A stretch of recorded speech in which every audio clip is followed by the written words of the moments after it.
Again, we're going to discuss some bad business. As you know, this is where I go ahead and just let off on whatever is on my mind here at the time. A few things I've had to cover. Been real busy for the last couple of weeks, so got some catching up to do. So we're going to go ahead and catch up to it here right now. First on the docket, this little gem right here. I know you heard about it from other folks right here, but it's time for me to go ahead and weigh in on it now that everybody else is done with the noise.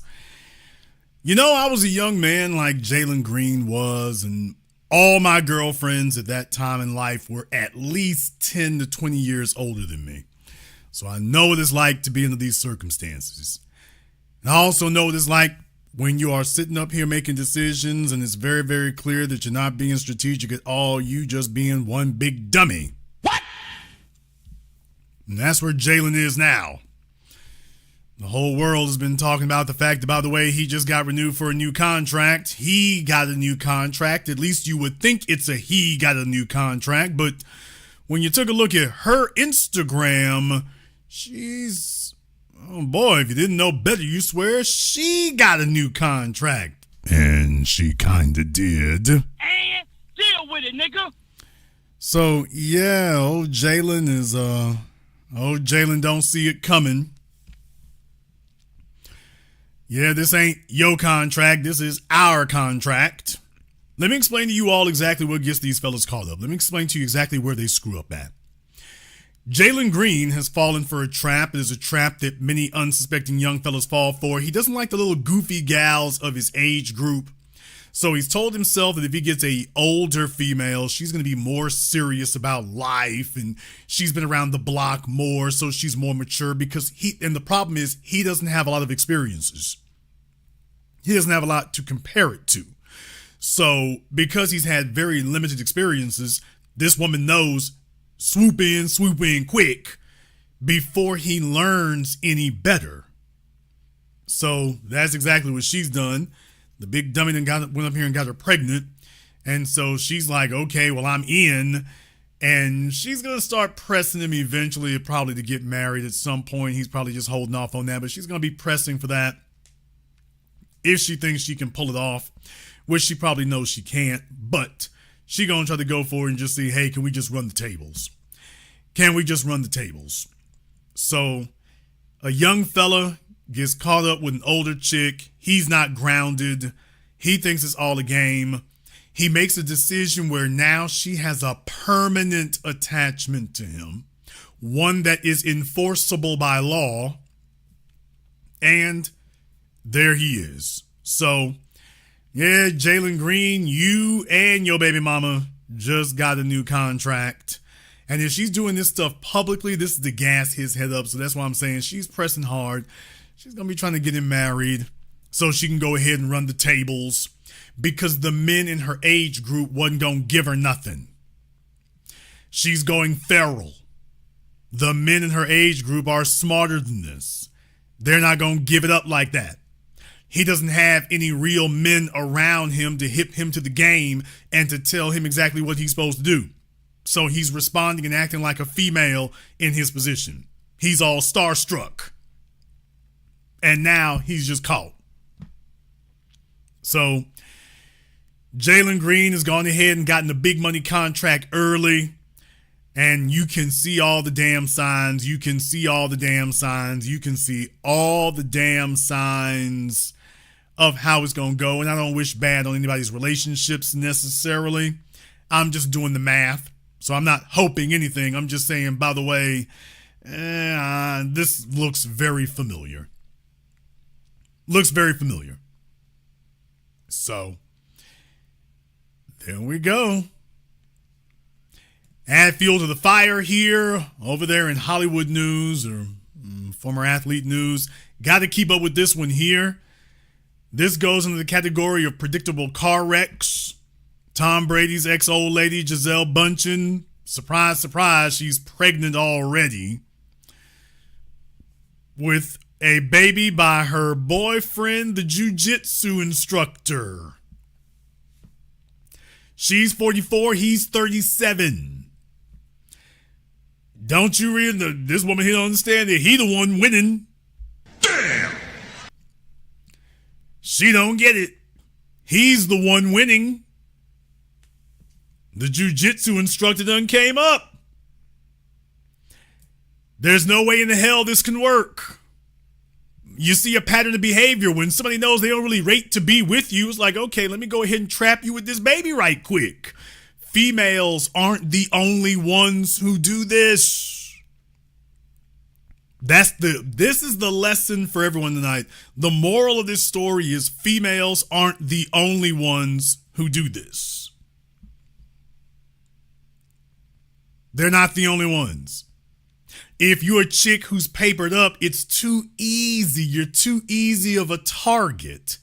Because the problem is you tell yourself that if you earn $2 million a year, then you have a right to a man who makes $5 million a year. The problem is mathematically, that ain't gonna happen. So then you start going based on love or whatever. What she's trying to do is show the world that without Tom Brady, she can still get a man. Nobody ever doubted you could get a man. We just said you can't get another Tom Brady. This was the best she could do. I mean, I guess both of them are athletic. What? I guess they're both athletic. And that's about where the similarities end. But I guess they are both athletic in that regard.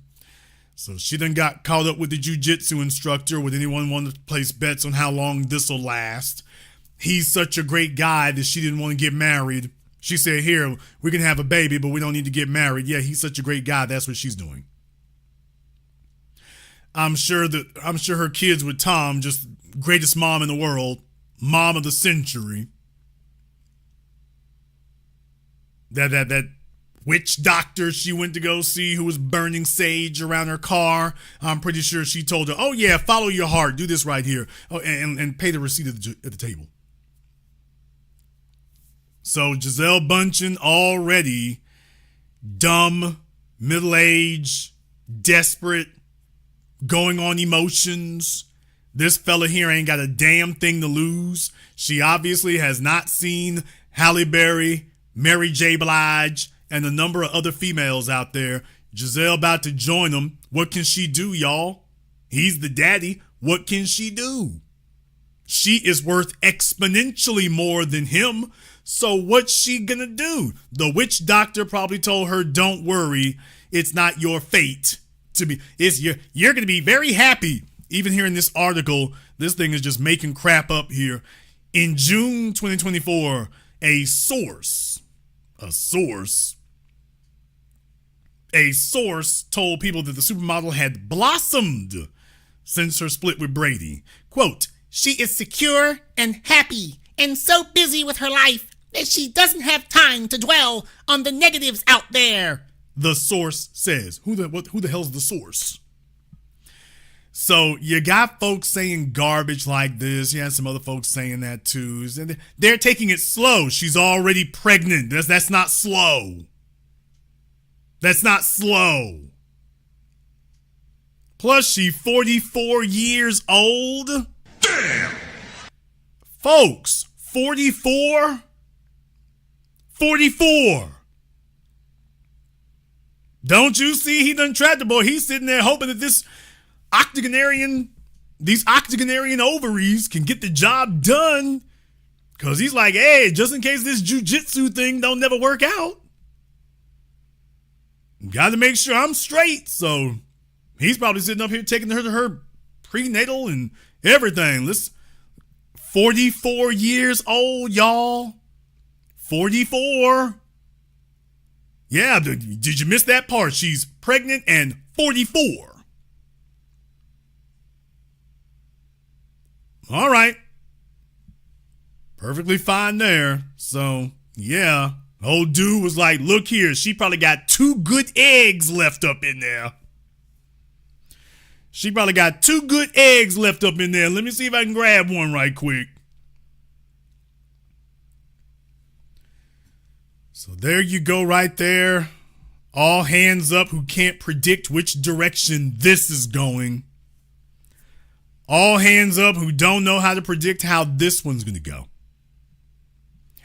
Speaking of folks in their marriages, damn! Oh, Judge Mathis, y'all. Judge Mathis. Oh, boy. Go ahead and try it. Go ahead and try it. Try the. You see, Jason, we told you. Go ahead and try it. I dare you to sit up here and try to stand on that one. Go ahead and put your chips on the table. Okay, you see the headlines, but then you got to dig below the headlines, y'all. You got to dig below the headlines. Fair use, TMZ, by the way. Fair use. Well, this is what they're reporting. It's good to see you two out and about. Thank you. Isn't this beautiful? And that's not for television. We kiss all the time, y'all. Okay. We're going to come back to that one. We're going to come back to that one. Thank you. Isn't this beautiful? And that's not for television. We kiss all the time, y'all. Okay, so, I have to ask, how are you guys doing? The internet loves you two together. How's it going? We're doing well. You know, I think what happens is sometimes in life, God has to break you down to lift you up and put you on another mission. You know, as a street kid, went to jail, came out, I was on a mission to help street youth, and I have for 25 years. Now, I'm on a mission to help black love. How about that? Okay, so is he out of the doghouse a little bit? What would you say? Huh? Is he out of the doghouse a little bit or something? That's for her to say, but I think so. But I'm not going to be arrogant enough and cocky enough to speak for her. Okay, so how much longer until reconciliation between you two? What are we finally, We're standing here right now together. Speaks for itself. Yeah, it does. It speaks for itself because she ain't saying nothing. What? Yeah, it's got to speak for itself because she ain't saying anything. So the headline, I want my wife back. Okay, but then the woman asked, oh, so y'all good now? Is he out the doghouse? Is y'all good? To break you down, to lift you up and put you came out. I was on a mission to help street. Now, I'm on a mission to help black love. How about that? Okay, so is he out of the doghouse a little bit? What would you say? Huh? Is he out of the doghouse? She said that, and you see his wife started laughing. His wife, nervous tick, she scratching her ears. His wife's facial expressions and body language tell you everything. So is he out of the doghouse a little bit? What would you say? Huh? Is he out of the doghouse? Nigga, you heard her the first time. Okay. Yeah, that facial expression, dude, this ain't good. The woman asked, okay, so we at the doghouse? And she ain't saying nothing. Not a word. So he fronting like everything's okay. Hey, by the way, I wouldn't try to speak for her. Yeah, that's why they didn't ask you. They asked her. Hey, is he at the doghouse? Okay, he's saying everything all right. Okay. So, as I told you all, some of you are going to come across this headline in other places, and you going to sit up here and try to second guess me. Where's that Jason at? Let me call him up right now and tell him, aha, nigga, you out. Okay. Well, before you go off to buy your bouquet of roses for your victory lap, by the way, I just thought you should have watched this here and see it for yourself. And as always, I don't wish bad on anybody's relationship. I don't wish bad on anybody's marriage. I don't do that. That's not the kind of thing I do. I have a firm line there. I don't do that. I'm not here to sit up here and, boy, I hope they break up so that doesn't benefit me. Certainly doesn't benefit them necessarily. But what I am saying is, by the way, I'm just not going to pretend that I don't see something I see. If y'all was solid, she's supposed to be showing cues of genuine attraction and genuine passion. She's standing next to him like his damn roommate. Now, let me go ahead and back this up because remember I said we're going to come back to this. Good to see you two out and about. Thank you. Isn't this beautiful? What is that? What the hell is that? Isn't this beautiful? Y'all tell me, what the hell is this? They're out and about, so they caught them in some functions. Okay, what the hell is this, man? Everything's great. Everything's fine. We back on track. Let me give her a peck on the forehead. What married couple kiss like this? What are we doing? Yeah, he didn't even get the cheek. He gets the whole forehead, and she looks like she's being hugged by a grizzly bear. Damn! She looks like she's about as comfortable as you can be when you're surrounded by a pack of wolves. So she's trying to put on a brave face. You all tell me, take a look at these pictures. Does this look like the both of them are feeling this? You can see this right here. He looks giddy. She looks like, her facial expression don't change. That's not for television. We kiss all the time, y'all. Okay. And now he's saying that, and she ain't saying a word. She is, look, for all my divorcees. Let me go ahead and open up this Zoom. All my divorcees, you know this. She looking straight stone-faced. Her expression ain't changing. Isn't this beautiful? And that's not for television. We kiss all the time, y'all. She was showing teeth when the reporter said something. Thank you. She looks nervous as hell. Thank you. Isn't this beautiful? This is not emotional. She is stone-faced. That's not for television. We kiss all the time, y'all. She is stone-faced. All my divorcees up in here, you recognize that look? Anybody who's had a breakup of a long-term relationship, you know that look. Especially on a female. You know what you looking at. All my folk in here who've been divorced, you know, oh, this is every type of wrong there is. There's nothing good on this is not a good sign. So she's sitting there just looking all straight stone-faced, and he's trying to play it off like, oh, everything's fine. Okay. Greg, I couldn't help but notice she don't look like she got the memo, dude. It don't look like she got the memo. Looks like she didn't see what was going on. So he's got a hell of a thing going on there. He's got a hell of a thing going on there. All my folks out there understand it's not a good look. Not a good look. I am skeptical. Not wishing anything bad, but by the way, hey dude, if you're gonna play it off, your woman needs to get the memo. If you're gonna try to play it off that everything's all right, make sure the person you playing it off with got the damn memo. If they didn't get the memo, then you need to do something different. Go ahead and pop the Zoom up here in the chat room for you. Let me go ahead and pop the Zoom in the chat room for you.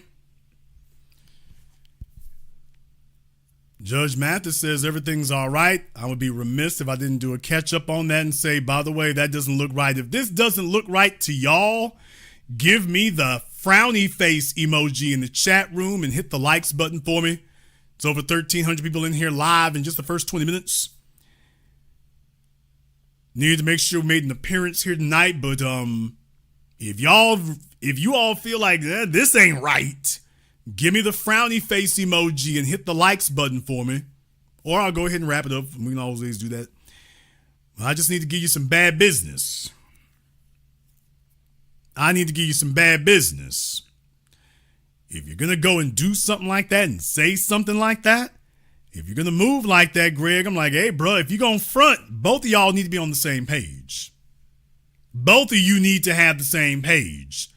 She looks like she's on a whole nother book. Damn, a different page. She's on a whole nother book.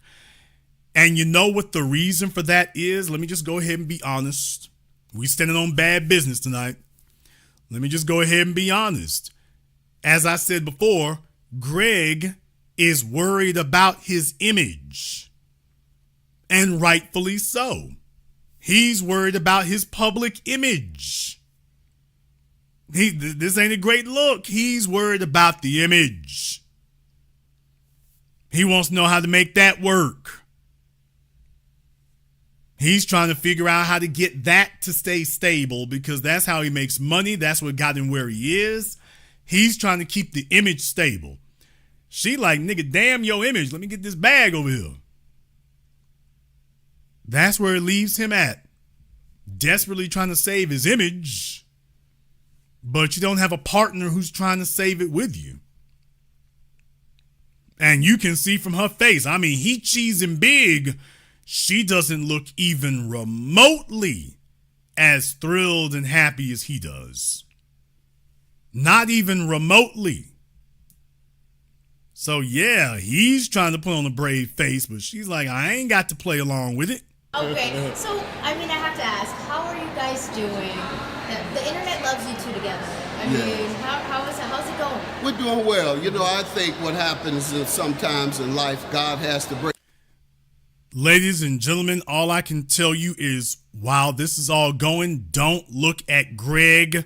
Just look at his wife. Look at her facial expressions. The fact is she never mutters a word. She just sitting there being quiet. Okay, you tell me, look at her face and you tell me, what is her face telling you that she's thinking while she's being asked these questions and hearing these things? What is her face telling you she's thinking? I mean, I have to ask, how are you guys doing? The internet loves you two together. I mean, how's it going? We're doing well. You know, I think what happens is sometimes in life, God has to break you down to lift you up and put you on another mission.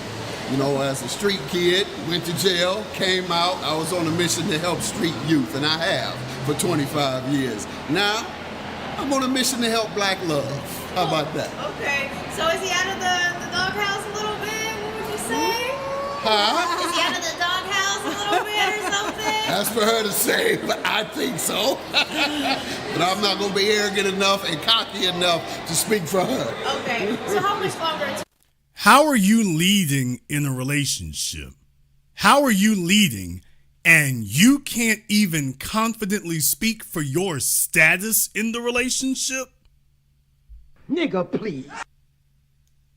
Folks, think that over for just a few moments there. How are you the man of the house? How are you in a relationship and you literally just told us that you cannot speak with any certainty or confidence about your status in your own relationship with this woman? You just told us everything. I think so. Everything fine. I think so, but I don't want to speak for her. Well, you're not speaking for her. If y'all are on the same page, I mean, I don't want to speak for her. You're supposed to be able to speak for her. You're supposed to be able to speak for her. If you're the man of the house and the situation is solid, that's what the man of the house does. You're supposed to be able to speak for her. The killing part here isn't just that you don't feel like you can speak for her. The killing part is she never jumped in to say anything. That's the murderous part here. You said all that, you doing all this skinning and grinning, and she's just sitting over there like, it's all right now. Okay. Notice that when she smiles, she just gritting her teeth. Her to say, but I think so. But I'm not going to be arrogant enough and cocky enough to speak for her. Okay. Notice when she smiles, she gritting them teeth. Did you notice that? Where are my body language experts at? Where are my body language experts? You see, she's straight gritting them teeth. My body language experts, where you at? He's sitting there skinning and grinning and smiling and hoping that let me smile my way through this. Yeah, she went back out there in them streets for a minute. Nothing jumped up out the water at her, but she is not Team Mathis.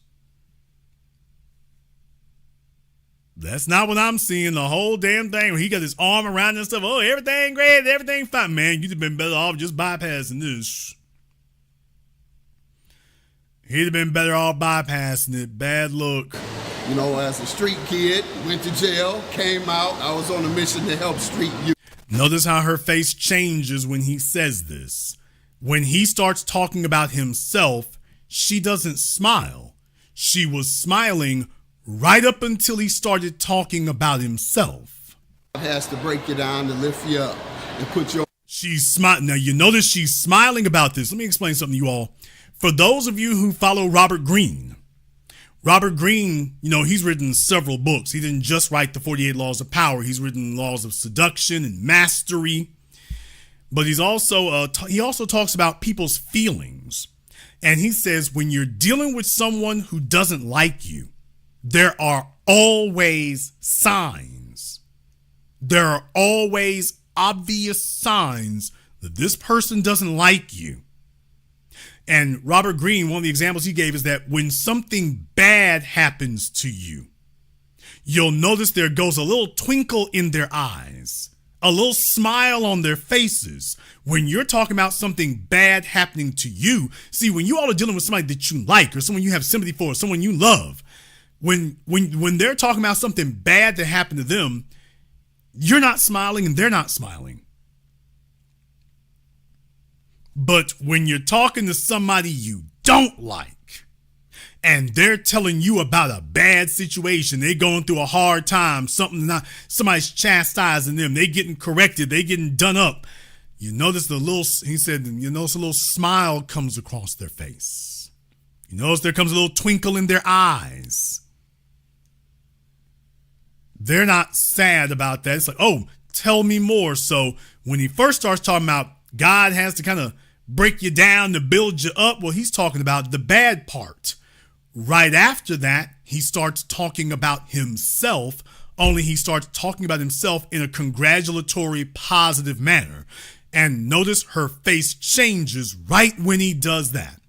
Let me show you that again. Happens sometimes in life, God has to break you down to lift you up and put you on another mission. See how the grin on her face got big and then got bigger when he talked about him getting broken down. Has to break you down to lift you up and put you on another mission. You know, as a street kid, went to jail, came out. I was on a mission to help street youth. The second he starts talking about himself and his accomplishments, look at her face, look at her eyes. She can't even hide it.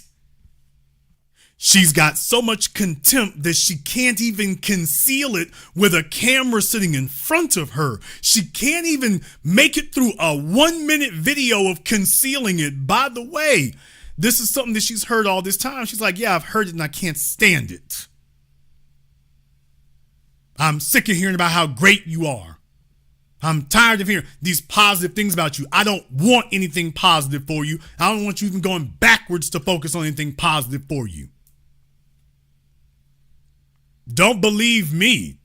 I wanted to show you all, any body language expert, any psychologist, to my psychologists and counselors out there, you know what you're looking at here. From a couple who everything is eyed and everything is stable, even if they're reconciling, usually during a period of reconciliation, you are overcompensating because you recognize your part in how things went bad, which is why you want to reconcile. So during a period of reconciliation, you're usually trying to overcompensate. So you're trying to make up for all the stuff you didn't do right either. So his wife would be in the mindset of, okay, well, there are things I didn't do right. So I need to make sure I'm not doing repeating those behaviors, because if he was doing something I didn't like, what was my role in it? I got to make sure I'm not repeating those behaviors.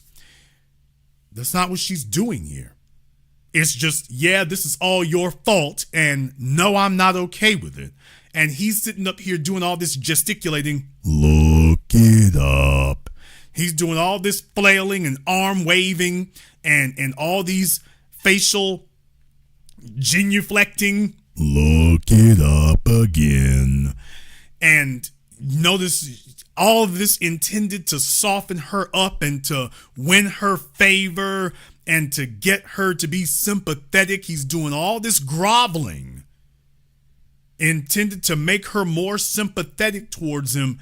And all that does is make you look weaker. And it's not softening her up. Which is why I wanted you all to see that. If Jason's lying, tell me, take a look at her face. See when she's smiling and see when that smile stops. We're doing well. You know, I think what happens is sometimes in life, God has to break you down to lift you up and put you on another mission. You know, as a street kid, went to jail, came out, I was on a mission to help street youth, and I have for 25 years. Now, I'm on a mission to help black love.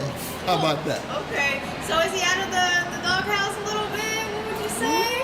Huh? Is he out of the doghouse a little bit or something? That's for her to say, but I think so. Is he out of the doghouse? And then she just lets out a laugh.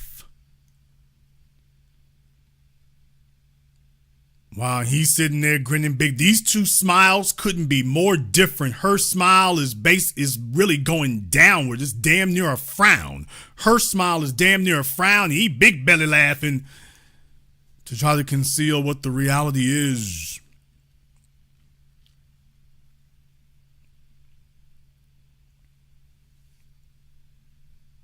Is he out the doghouse now? And then she just sits there laughing.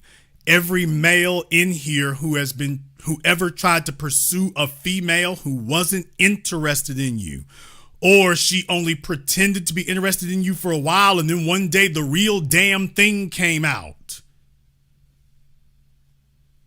Any fella who's ever been through that experience recognizes this. I mean, you don't need anybody to tell you you're doing all this flattering talk to soften her up.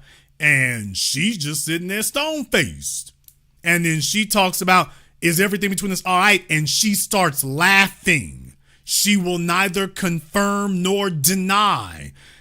Everybody knows that ain't good. Every fella in here who's ever gotten divorced or been in a long-term relationship that broke up, you reckon, oh, that this ain't good? When she said, is he out the doghouse? It's the least she could have said is that we move in that direction. We could have done something. She doesn't say a word. She's just quiet. You recognize that. She's just not going to say anything so that she's got plausible deniability with him, which really shouldn't even exist, but he'll go for it. So when they're going home, if he says, you know, when she asked it, how everything was, you didn't say nothing. We all know how she's going to respond. I didn't deny it. I didn't say it was wrong. I didn't say you were wrong. Yeah, but you didn't say I was right either. I didn't say you were wrong. No, you didn't say anything. You didn't say I was right.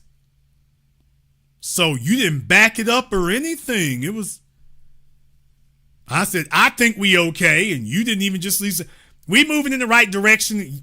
Nothing is, I think we all right.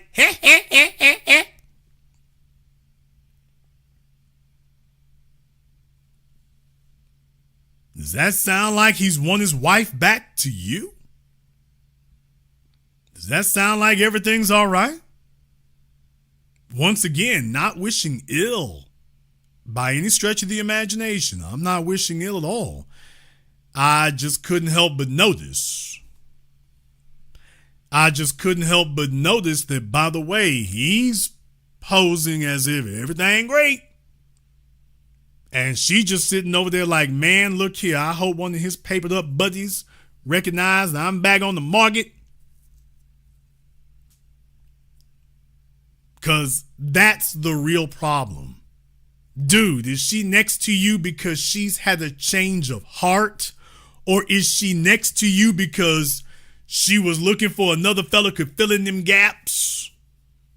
And she found out all the rest of your Hollywood buddies, they looking for a female half her age. Auntie, chill. She tried to get with some of your Hollywood buddies and found out they looking for a chick half her age. Wasn't gonna work. So he finds himself in a precarious position. Now, you didn't let them, they got one little old function. Hell, and remember, I told you all this. She wants to be important. Remember, I said this when I did my expose on this before. She wants to be seen. She wants to be important. All this time, she has been Mrs. Mathis. She doesn't have status without him. Oh yeah, once again, and still wearing low-cut numbers. That's for her to say, but I think she's still trying to show cleavage. I mean, even at her age, she's still trying to swing them out there, even at her age. She wants to be seen. She's got Tina Knowles disease. She wants to be seen. She wants to be noticed. She wants to compete with the young gals. She wants to be important. She wants to have status, but she doesn't really have it without him. So she doesn't want him, but without him, she has no status. She's stuck between the devil and the deep blue sea. So now she needs to get another hit of status. She wants to get another dose of it. So she then crawled back over there and it's like, okay, well, this event coming up here, why don't we go to do that so that they can be seen and so that she can be important, because she knows people are going to be asking about her, which is the real reason that a lot of these divorces happen, because when a female files divorce so that she can say she's important, she can go and brag to everybody else, hey, take a look at me. I can get attention. I got something going on in my life. The marriage was an excuse to get all eyes on me. Now the divorce is the excuse to get all eyes on me. And there they are. So I don't wish any ill on the situation, but Greg, man, if you were trying to convince people everything's all right, this didn't do it. This didn't do it. Didn't do it. At best, what I'm concerned about now is that she'll just stick around simply because, wasn't no better options. Okay, well, what good is that? You gonna sit up here and spend the rest of your damn time with a chick who's just like, I don't really want to fool with you. I mean, now the relationship is commercially transactional. Now you sitting where Will Smith is. What? Now you're looking like Will Smith. In the chat room, LaShawn, what is speculation?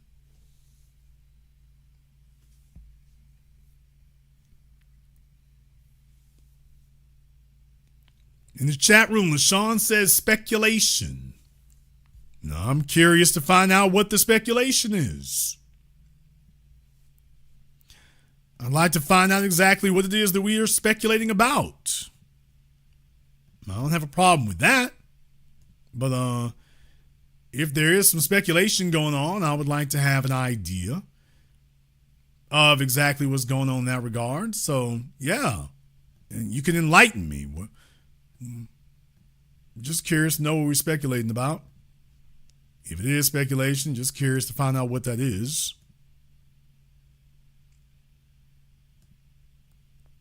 Might get lucky. Sean can go ahead and let us know exactly what we're speculating on.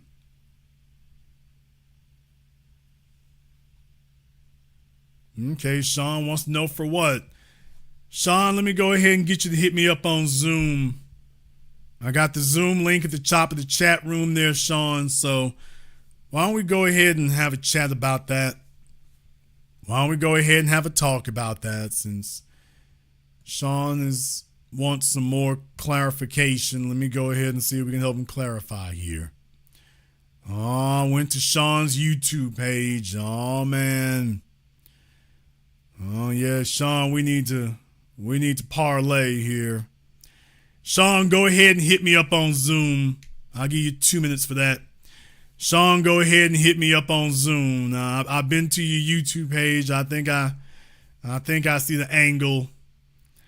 I think I see the angle now. So yeah, let's go ahead and parlay on this.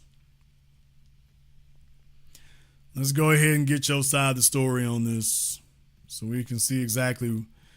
We can go ahead and get some more details here, since you got a lot to tell us. Let's go ahead and get that. Let's go ahead and get that. Yeah, buddies, you got to understand here. In a situation like this, it can be tough on folks, man. It can be tough on folks. They take a look around. They're like, man, look here. Can it really be that bad? Yeah, it can really be that bad. It really can. Yeah, it really can.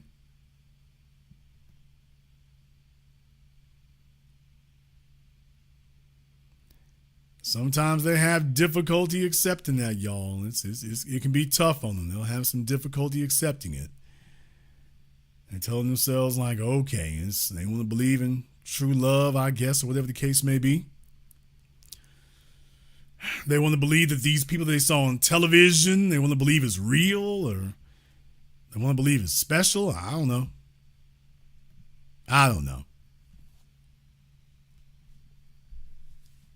Sean's not on Zoom yet either. Sean, and you don't have Zoom. That's why they got Google Play for it here. I'll give you a couple of moments, but otherwise, folks are just going to think you're trolling. Otherwise, they're going to just think you're trolling, so we wouldn't want that.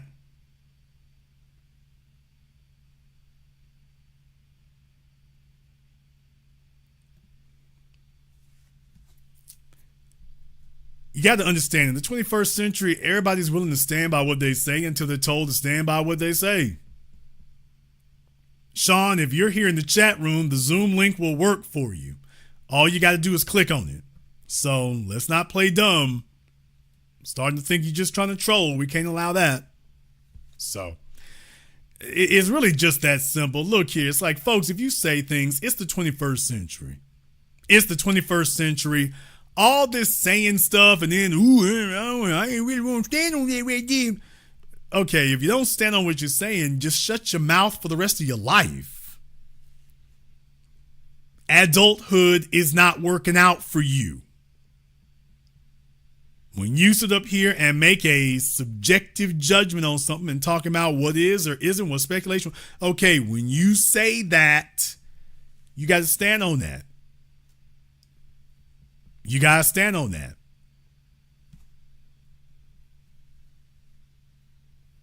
Sean, I'm going to give you another minute here. You can play dumb. I mean, that's up to you. You can do that as well.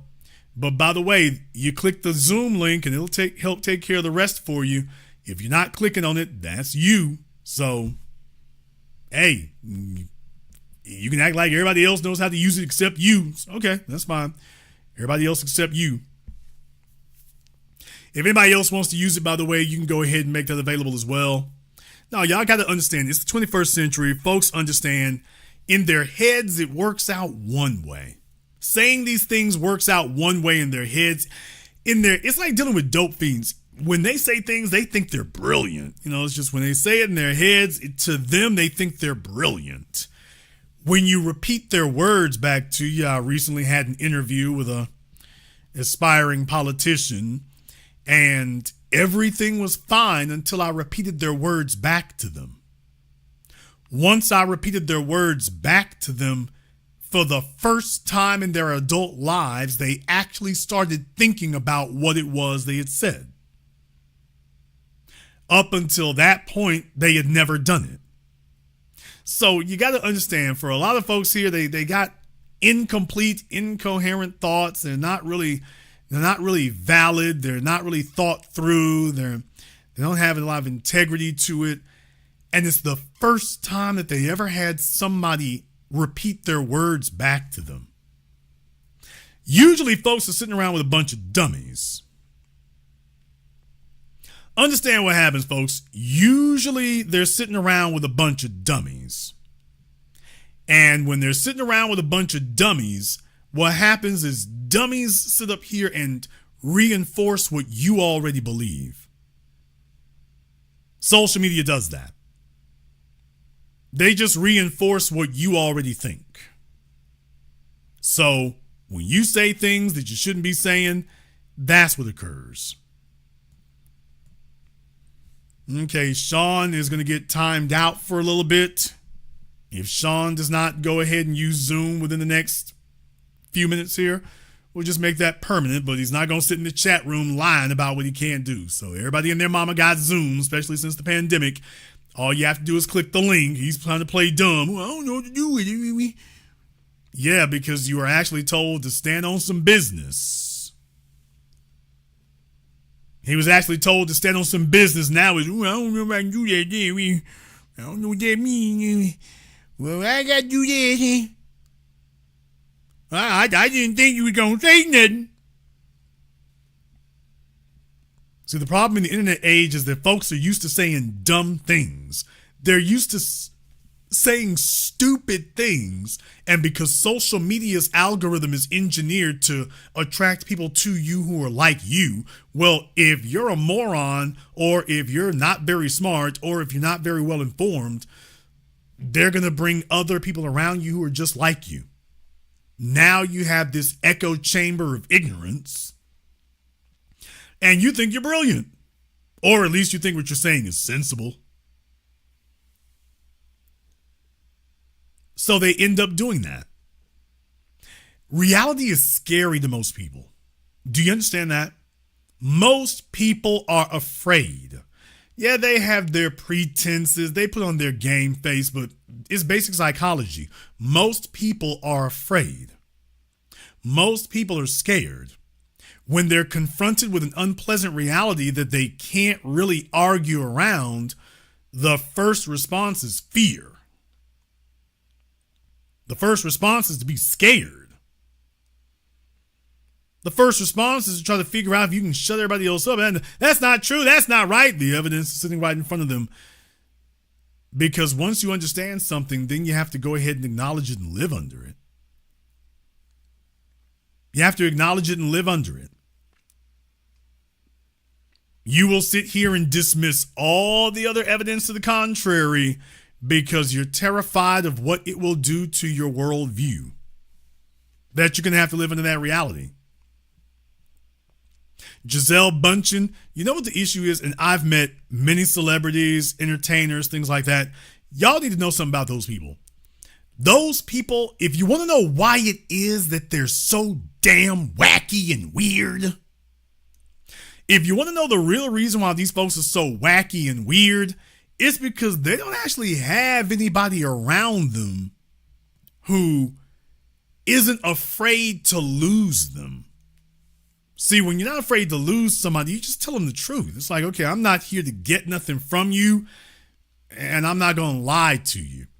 Most celebrities, entertainers, athletes, rich people, man, most of the folks around them, except for the business ones, most of the folks around them are just glad-handing gold diggers and opportunists, and they don't tell them anything they don't want to hear.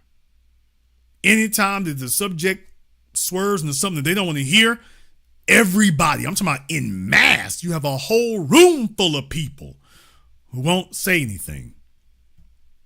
Reminds me like the movie The Twilight Zone, the movie about the boy who could change reality around him. Everybody who was living in the house was terrified. They would say whatever he wanted, do whatever he wanted because they knew he can blink you out of existence. That's what it's like for these people. Then when you have stands and fans reinforcing it, it makes it even worse. All right, I think I got somebody named LaShawn here on Zoom. Isn't that amazing? It actually does work. Congratulations, it actually does work. Now, Sean, just to make sure we don't have any trolling issues here, I need you to go ahead and turn your camera and your microphone on for me. Nobody else is going to see you except me. They will hear you, but they will not see you. I'm the only one who will. I'm going to give you a few seconds here to go ahead and turn the light on for us, and then that'll be okay. Remember, nobody else will see you except for me, but we just want to make sure we don't have any trolling issues, that's all. So everyone will hear you, but I'm the only one who will see you. All right, Sean, go ahead and unmute yourself.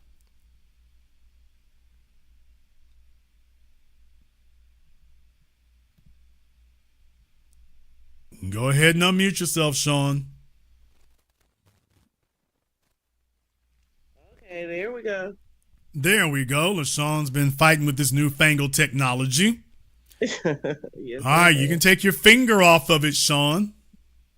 Jason, no.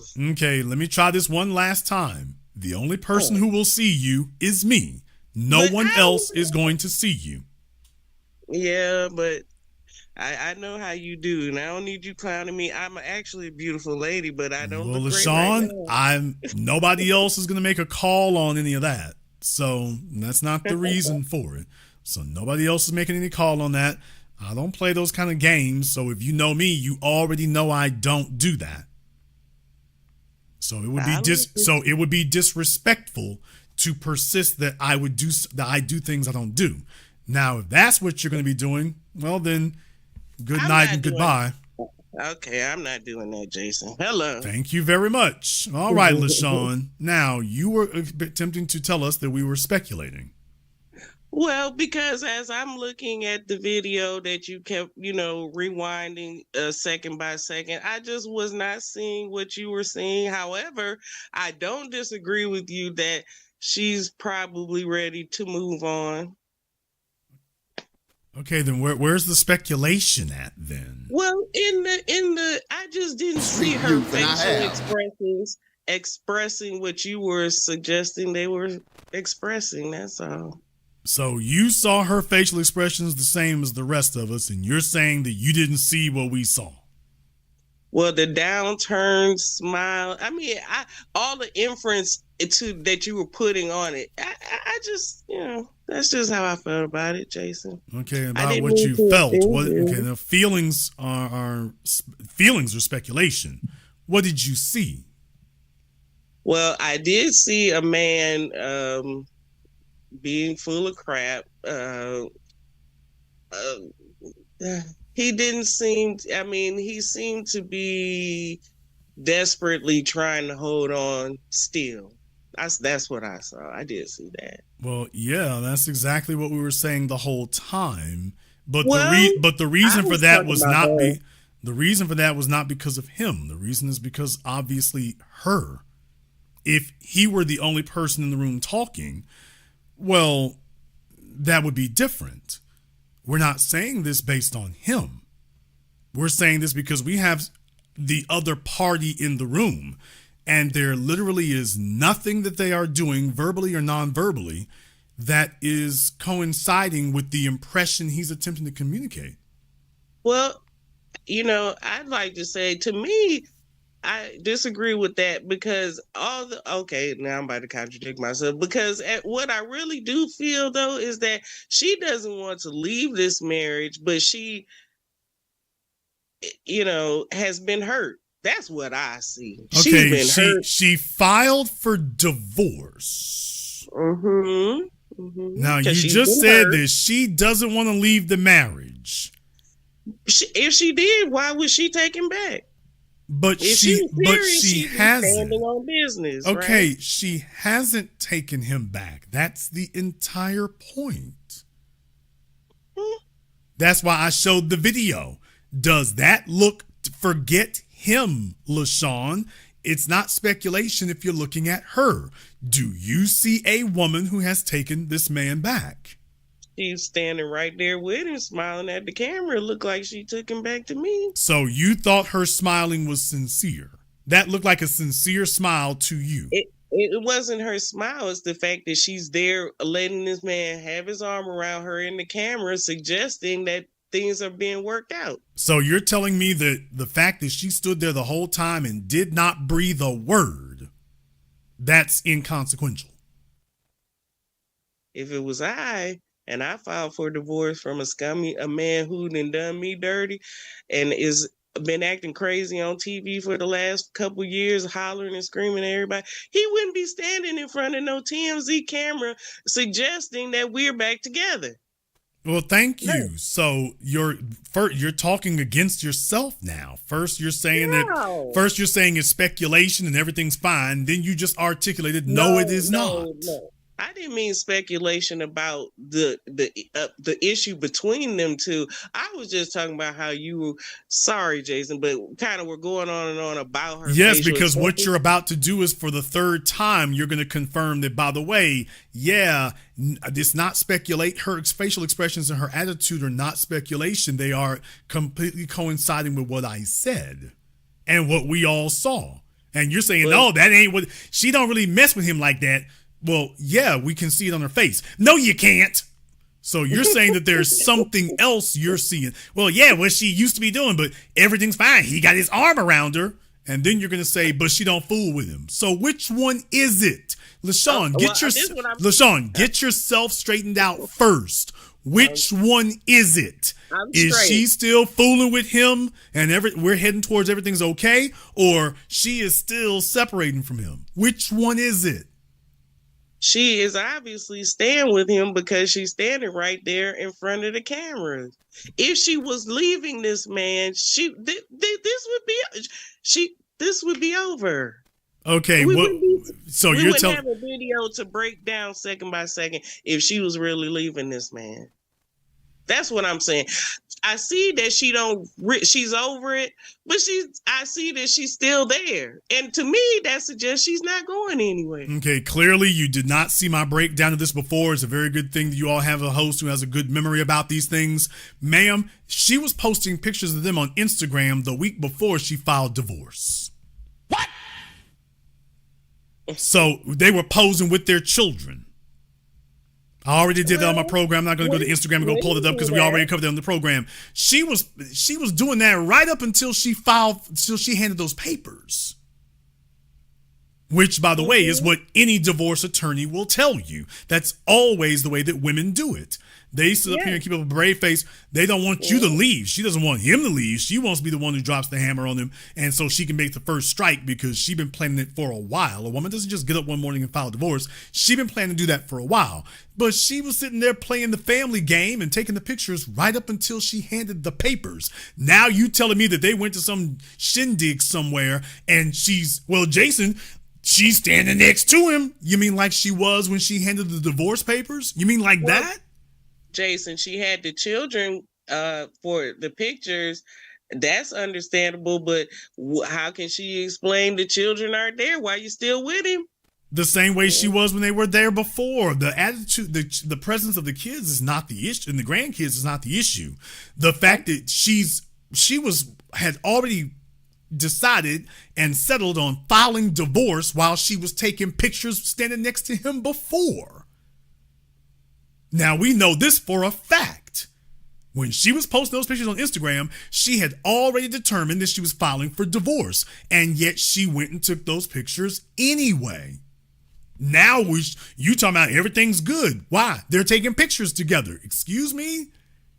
Well, perhaps she's caught up in a narcissistic situation. I don't know. Who's the narcissist in this equation? Greg Mathis. Now, why is it that she's not a narcissist? Well, she could be. I don't know her. I watched. Wait a minute. No. You say she could be. Now, with him, oh yeah, he is. With the woman he's married to, you're not sure. Now, how is it you're so sure about him, but you're not sure about her? Because I watch him daily. Well, I take that back. I don't want to call him a narcissist, but he seemed narky. How do you know that? Because I watched the man. I used to watch that man religiously every day. So you're saying that you think you know him by watching his television show?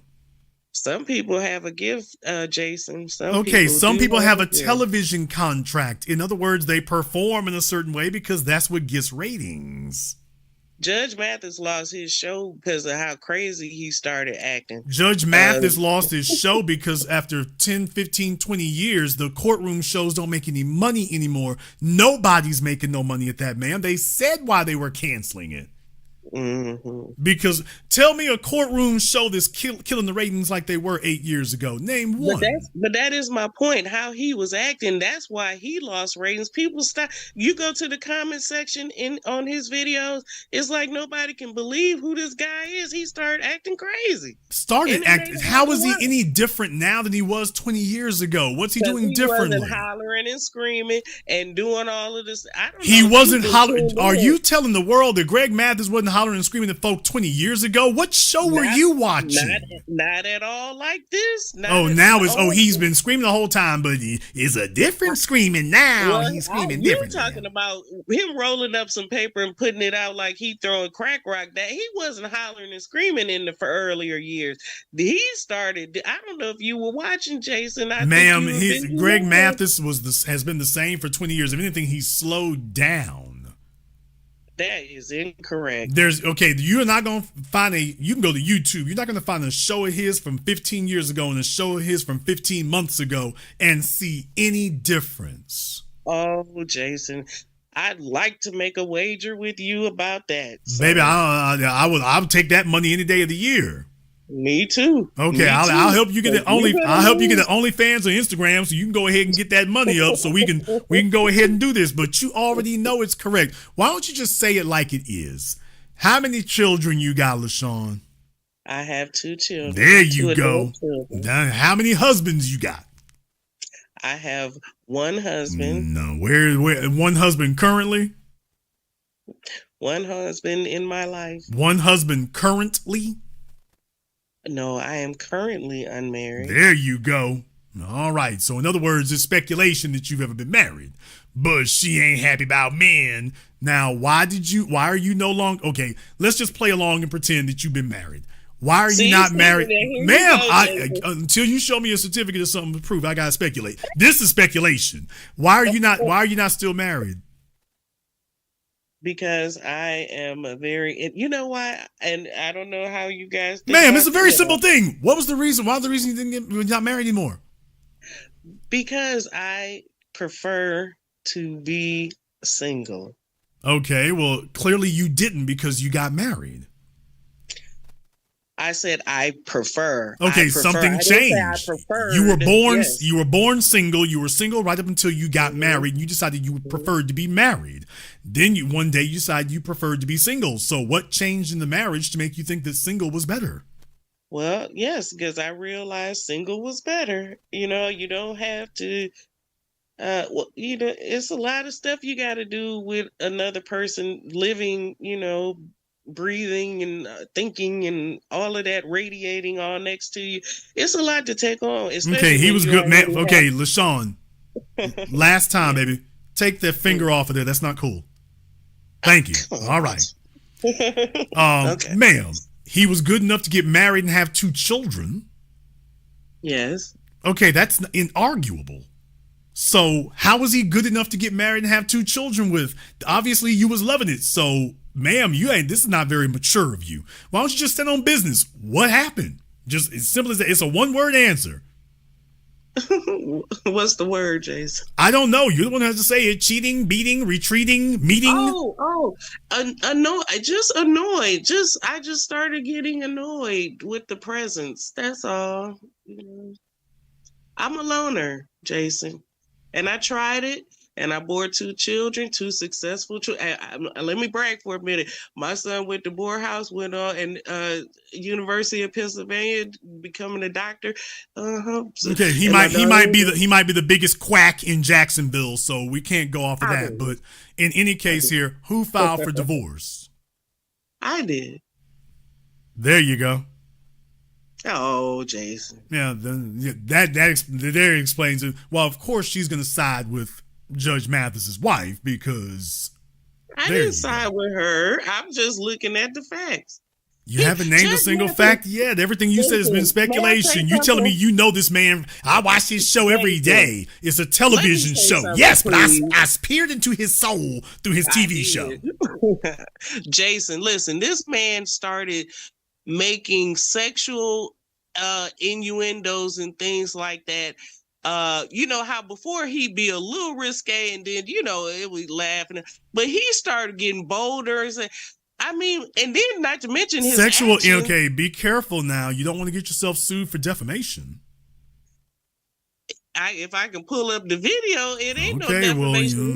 He sat right there on that bench on national TV and would say suggestive things. That a married man who loves his wife should not say, and I love Judge Mathis. Notice you haven't. You're not even finishing. You're not even finishing your sentences. That's the first sign of a person who's intellectually dishonest. A person knows when they're intellectually dishonest when they start a sentence and then don't end it. You've done it twice now. You have not said one thing that he said that was inappropriate. Not one. Oh, well, I don't recall exactly. No, what most likely it is what he's been talking about here. People have been sitting up here spreading lies and rumors talking about he was seeing other women or he's been talking to other folk or doing something inappropriate. Nobody's shown anything. By the things he said. What did he say? What did he say exactly?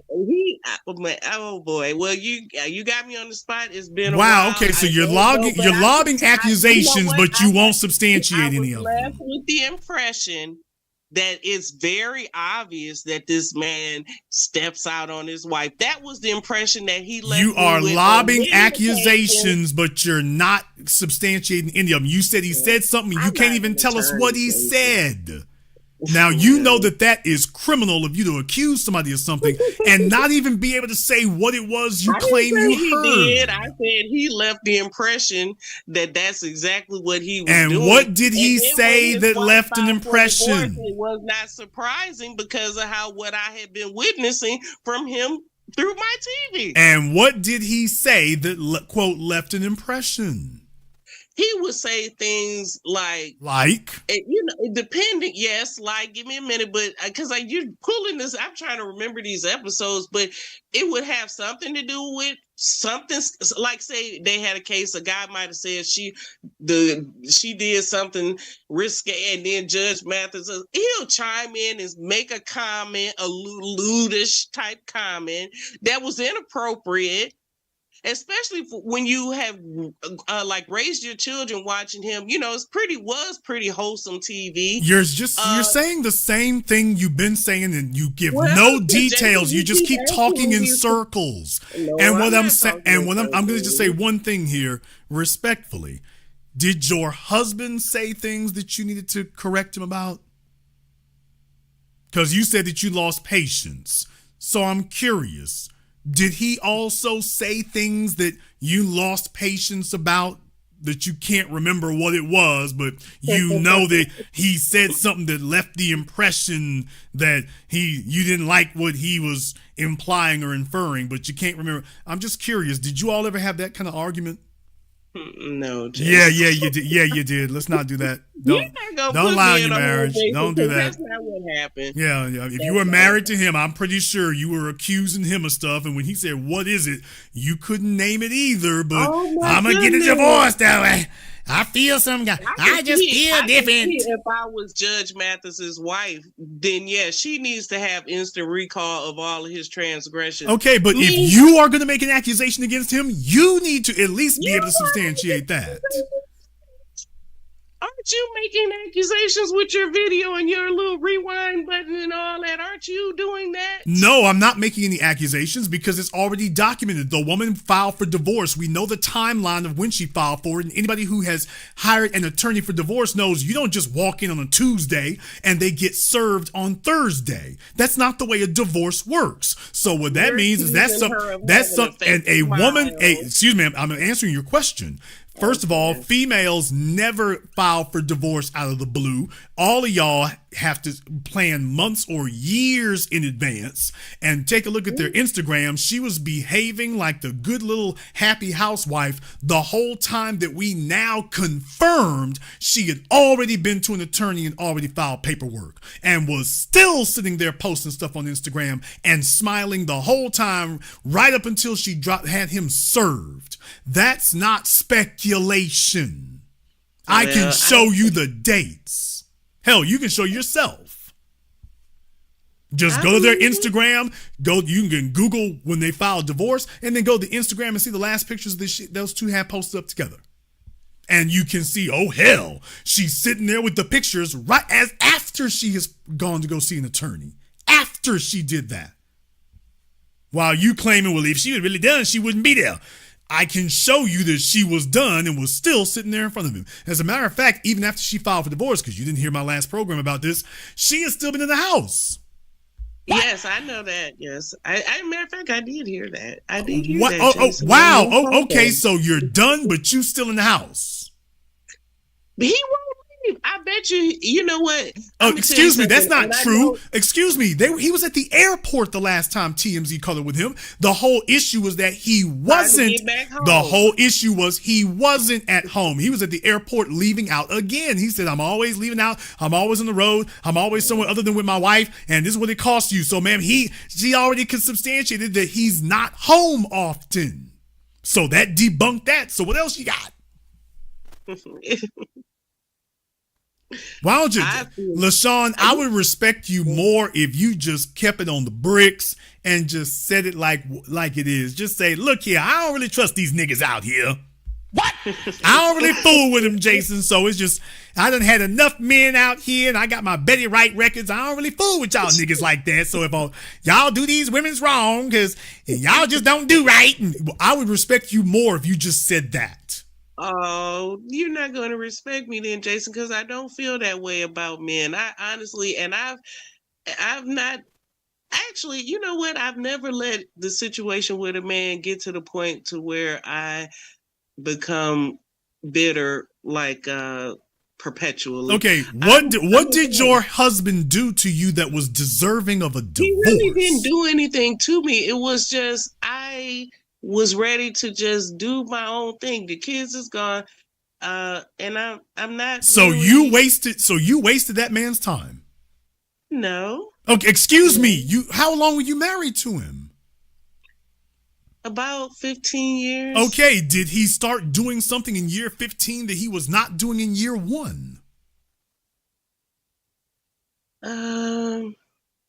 Yeah, things changed. Things did change. Okay, what was he doing so wrong in year 15 that was so different from year 1 that deserved a divorce? Well, let's be clear, Jason. He was not crushed. We mutually. Okay, you're not answering my question. I asked, what did he do that was worthy of a divorce that couldn't be worked through? He was living with me. Okay, so that sounds like you the problem. It might be. Because you're saying that what I'm saying is that this man, you were married to him for 15 years. He was dutiful and did everything a husband's supposed to do. And you rewarded him with a divorce for it. He was fine, Jason. Believe me. Ma'am, no man is fine getting a divorce. At the very least, it's a waste of his time. And at the very most, it's a complete upheaval of his life. What are you talking about? Same for the female. Same for the female, but when it's not, because you're the one who filed for the divorce. You're the aggressor. I'm the aggressor. Yes, you're the one who filed for the divorce. You're the aggressor, not him. He did not come to break up the family. You did. And after all these years, you can't even tell anybody why you did it. It's just, I felt like doing it, which is not true.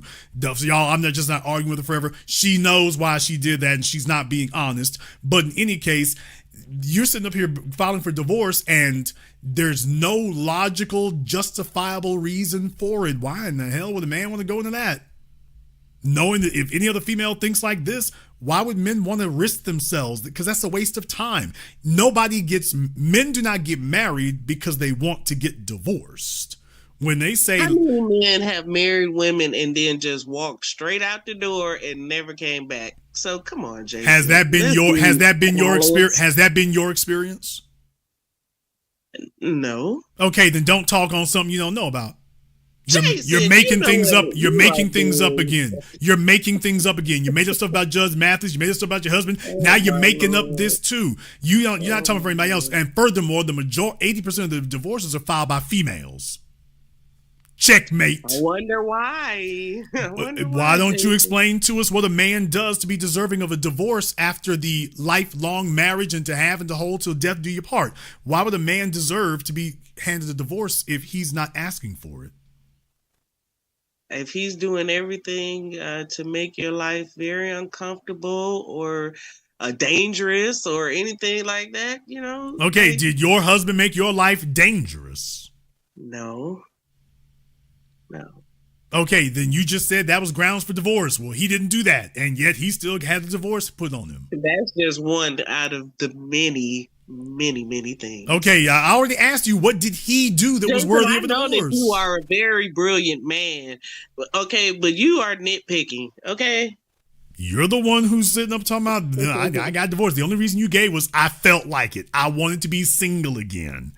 That's just hostility. And it might not. Hey, that's better than sticking around making a man miserable because you really want to be by yourself, right? You want to be by yourself? Yes, I want to do. How long you been divorced? About 5 years. She want to be back in them streets. No. Yeah, you just admitted it. Mid-September, if that helps anybody understand. She just admitted it. She want to be back in them streets. That's what that was. She's going round and round in circles and can't give a clear, coherent answer of any stripe about why she's just. I want to be me. I want to be. You already said it. You already said I want to be single. I want to do me. Everything is me. How many men have I been engaged, have had any intimacy with since that happened? Ma'am, there's no reason to ask that because you're not going to be honest. Something I wanted to be in the streets, and I have not. There's no reason to ask that because you're not going to be honest. Oh, see, speculating again, Jason. That's not speculation. That's not speculation. Oh, what is it?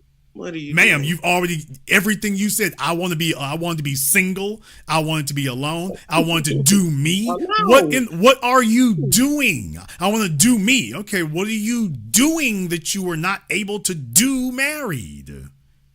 Oh man, I get to wake up every day. I get to do so much in such serenity. Yeah. He wasn't a bad guy. You haven't heard me say one, and you won't hear me say one negative thing. Of course you can't, because you were the aggressor who broke up the marriage because them streets was calling. LaShawn, you don't look peaceful, baby. You don't look peaceful. Every female talking about they find their peace, they get bigger, they get uglier. They don't look peaceful. Y'all don't look Judge Mathis's wife don't look peaceful. She looks angry and hostile as hell. Y'all keep using that catchphrase. It ain't real. You're not. It's not. There's no peace. We have all seen peace. This ain't peaceful. You are reminding me of that fool that's running for president. The way you are just coming out and saying all this stuff. So you telling me? So you are telling me that you are the picture of peace? I am the picture. I am the epitome of peace. Yes, I am. You don't sound peaceful. She don't. Peace by the canonas, and I went on ahead with my piece. Okay? And we're very happy together, Jason. We're very happy together. Who's together? Me and my piece.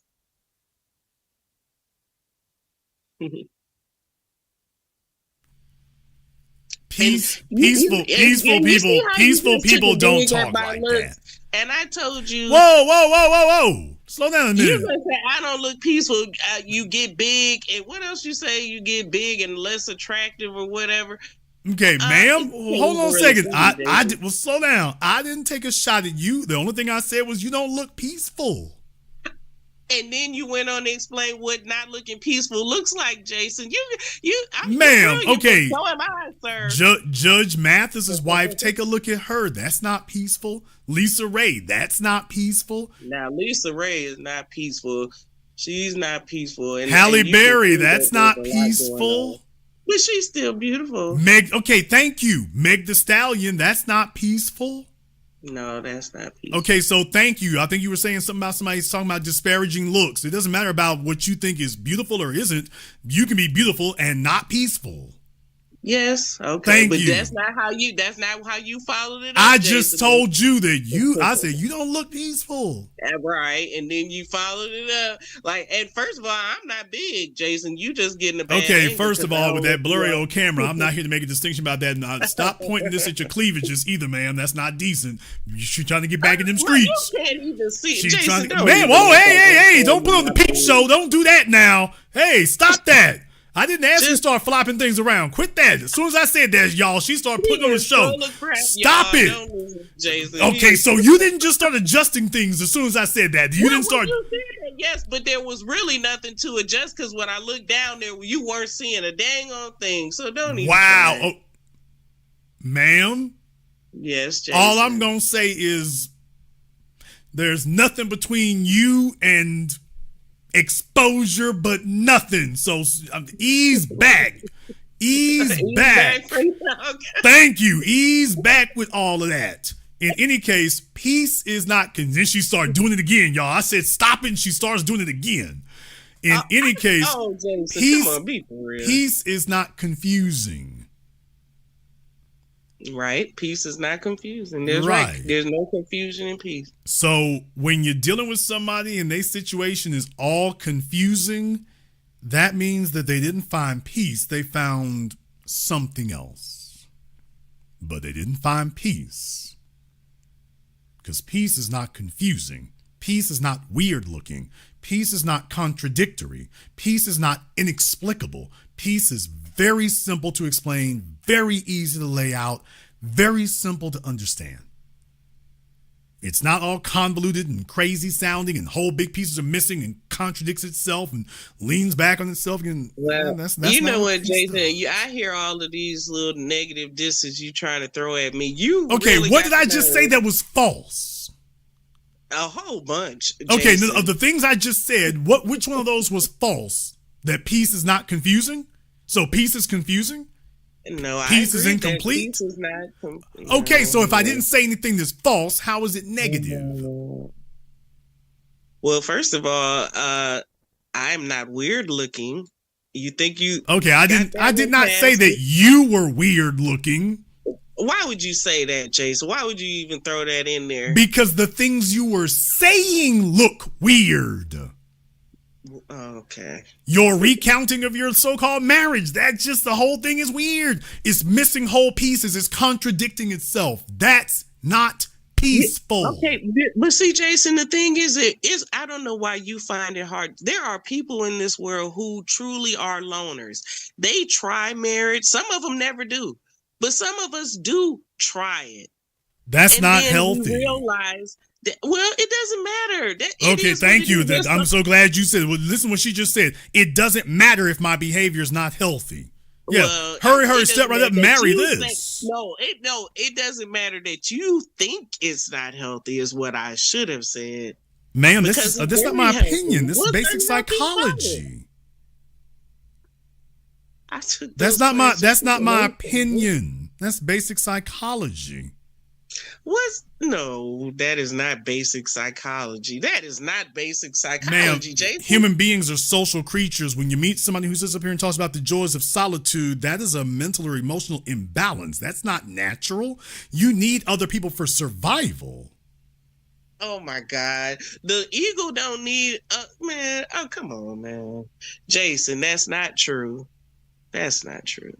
No, the only reason you're saying that is because you have men. We have a society where we give you men as services to call, but you're not by yourself. Human beings need other people if for nothing more than you don't have to habitate. You don't have to live with them and be with them every day. You do. Everybody needs people, of course. That you're right. But I never suggested a female who doesn't have a man is only half of a being. What? Because if you are not a feminine being, then you're not a whole female, and you cannot express your feminine being by yourself. It's dimming, Jason. LaShawn, you cannot express your full femininity by yourself solo. You need a man to express your total femininity. That's not an opinion. That's just math. Okay. I kind of agree with that because I kind of agree with that. This is old as time. Aristotle said it best that any person who thinks they're an island unto themselves is either a beast or a god. Mm-hmm. Well, we already know we're not gods over here. So when a person talks about how great they are by themselves, yikes. Who said that was great? I'm just saying for my personal sanity, for his sanity, because if I'm insane, it's going to mess with him. And if I need more space, and then so what? Well, I guess the good news is the he's got some space. I predict he's got some peace now. So at least things might not be so contradictory at this point. So LaShawn, I thank you for calling in here. Hopefully you don't send them hate messages to Judge Mathis. Hopefully you'll stop doing that. I'm hoping you stop sliding in his DM talking about, look here, no good nigga. So I'm hoping you'll stop doing. I hope you vented enough tonight that you won't feel the need to do that. Thank you for allowing me to get it out, Jason. And she's had an opportunity to go ahead and get that off her chest now. So now she can stop sending hate DMs to Judge Mathis. And there's another problem there. If you wasn't cheating on that woman there, and if you made more money, and if you had married me back in 1972. Oh, wait. Yeah. Well, anyway, that's right. Linda need to leave your ass.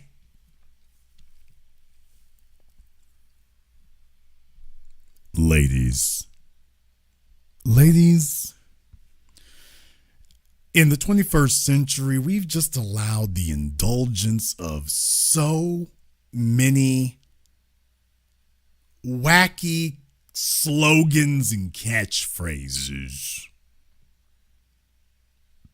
I want my peace. In other words, I can't dominate this man and make him do what I want him to do. That's what I want my peace means. I can't manipulate him. I can't abuse him. I want my peace. I'm not peaceful. I was peaceful when he would take my abuse and I could do whatever, but he won't let me do it. I'm not peace. It's not peaceful anymore. Where's my peace? Peace means that the man can be freely disrespected and freely abused, and that she can go ahead and give in to all of her narcissistic fantasies. That's what, quote, peaceful, having peace means. Let me explain something to you here right now. You want to know why it is that there are so many unmarried women out there? Get this through your head so that you understand the facts of life. This idea that everything is supposed to be some imaginary cakewalk and no issues. When these women are at their jobs, they never complain about a lack of peace.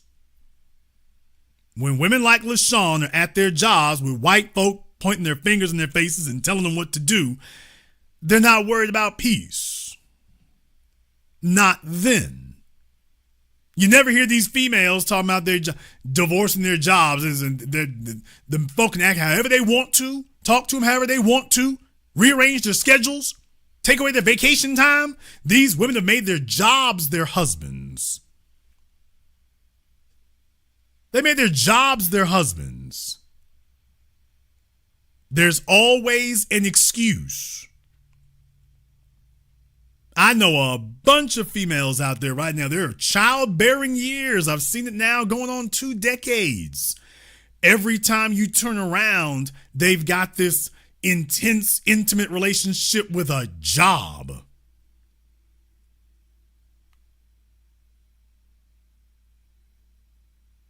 Have you figured out that that's why the men have checked out? You're not giving him anything to invest in. If your job comes first, let me tell you something.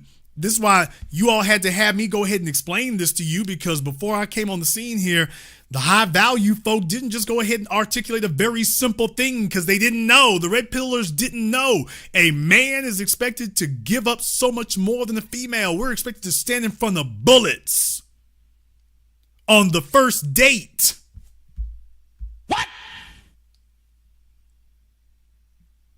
Nobody ever walked through the damn scenario to go ahead and articulate for you what the hell the power imbalance and the problem is. A female expects a man to stand in front of bullets and be willing to lose his life on the very first date. She will then tell you that not only should you be willing to lose your life, you pay all the money.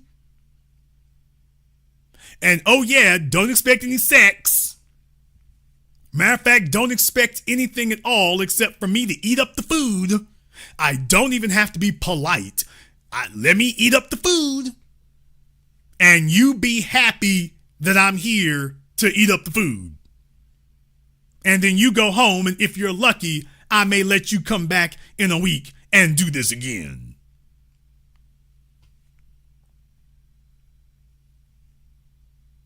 And then they'll tell you that if you expect sex, you expecting wife benefits. Don't be a girlfriend giving people wife benefits. A whole damn decade of that garbage slogan recirculating like so much sewage, and the high value and red pill folk didn't even know how to logically debunk it. I gave it to y'all in one sentence. I'm like, okay, sitting in front of bullets is husband treatment. And that's what you expect from day one. Y'all just met on Instagram, you just met on Twitter, and she thinks that if somebody runs up to knock her head open, you're expected to defend her life even at the cost of your own. And yet, that's not husband treatment? Yeah, it is. And I'm just like, hey, if that's what you expect, okay.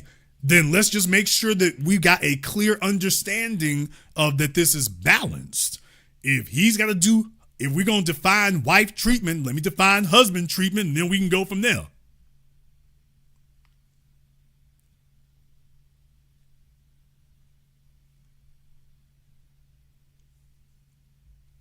I want my peace. That means he's not taking my mess no more. He won't just knuckle under and do what I says. And then understand something. I want my peace is always coupled to I want other options. Damn. When they sit up here and say they want their peace, wait for it. I want my peace. That means she's also made another decision. I think I need to, I've been waiting for an excuse for me to get back out here and test these waters and see if I can do something else. Let me explain to you what LaShawn's issue was, baby. I ain't dissing nothing. You married a simple nigga. She married a simple nigga and she thought it was going to be a come up. It's like, nah, baby, this is what you get. This is what you qualify for. This is it right here. And she's like, after 15 years, I'll be damned. Year 15 looks like year 1. Then she starts getting flip at the lip and slick at the mouth. In 15 years, it looks like year 1, baby. That's what you qualify for. If that man married you at 25, when you turn 40, he don't get that. He doesn't get to get you back at 25 again. It's like, okay, year 15 look a hell of a lot different than year 1 did, but you got to hold this. Next thing you know, she's like, well, year 15, and they'll let me get back out here in these streets, and the courts will back me up. Y'all heard her giving all the usual slogans. She couldn't give a simple explanation of why she wanted a divorce. But if you keep probing, the only thing she did make clear was me, what I want, me, peace, me, time, me, self, me. That man was married to that. If you think that Miss Me, I has been alone, you's a fool. And deal with it, nigga.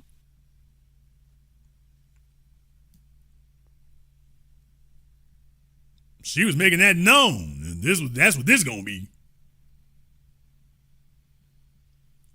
Well, I gotta do anything different.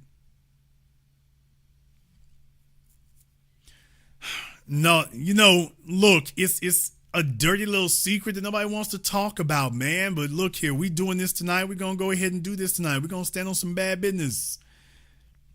I just have a train of consciousness here, but I'm going to stand on some bad business. If nobody else wants to talk about it and say it, I'm just going to go ahead and say that. Most of these fellas out here today, man, y'all are married to chicks who can't stand y'all. What? I've been saying that forever. They hate that. Damn. But it's true. Alrighty then. Most of you fellas right now, y'all are married to a chick The ones of you who are married, you married to a chick who thinks she can do better. She does not think that you are what she deserves. She's had an image in her head. Let me tell y'all, here's what females really think. Every black woman out there, and I'm speaking for all females, but especially black women here, she thinks that she deserves Denzel in his prime, whatever character traits that she fantasizes Denzel is, because y'all know what it is. They think that Denzel Washington is going, if they marry Denzel Washington, he's going to get up at 6 a.m, fixing her breakfast in bed, looking at her in the eyes and saying, you know, you're the most beautiful thing, and I'm just so lucky to be with you. I'm just so happy and so lucky to be with you. They think that's going to be what it is. If a pipe busts in the house, Denzel going to stop what he's doing on the movie set so he can come drive back out to Berkeley or Santa Barbara to come fix the damn plumbing. And they tell themselves that she walking down and through the mall with Denzel on her, and she's on his arm, and everything great. That all these other sexy females wiggling their booty meat, and Denzel ain't seen nothing better than her.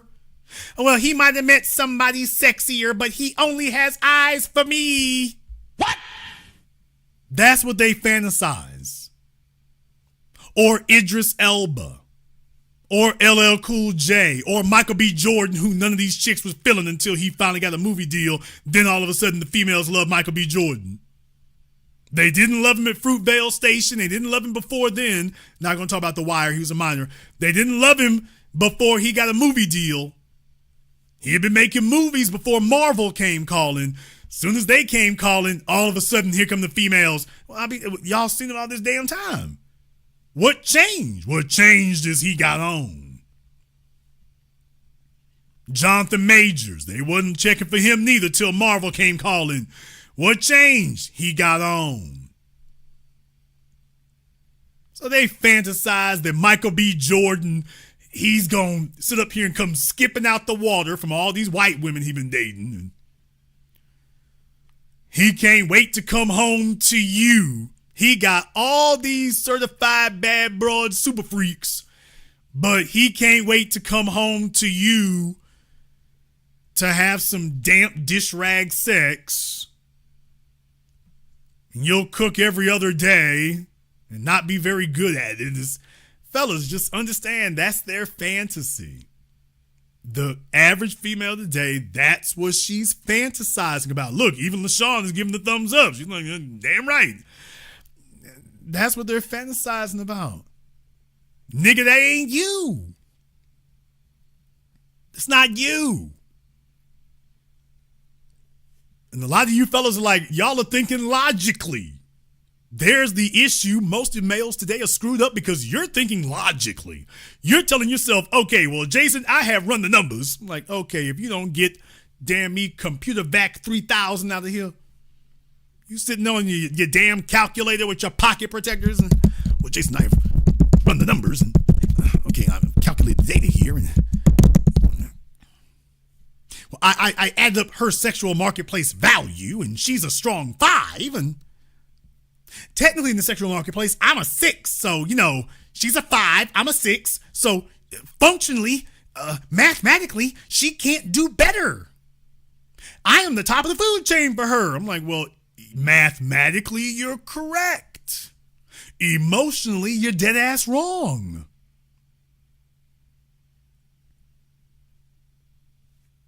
In the chat room, Sunset on Sunset Boulevard. You need to give me a hit up on Zoom. I'm going to give you a couple of minutes for that. Let me go ahead and get you prepared over here, but you need to go ahead and hit me up so we can go ahead and have a conversation about that.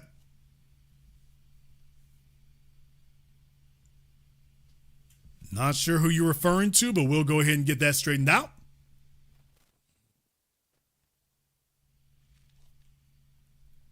But yeah, fellas are confused because they sit up here and take a look at the chick they with, and you tell yourself, I'll be damned.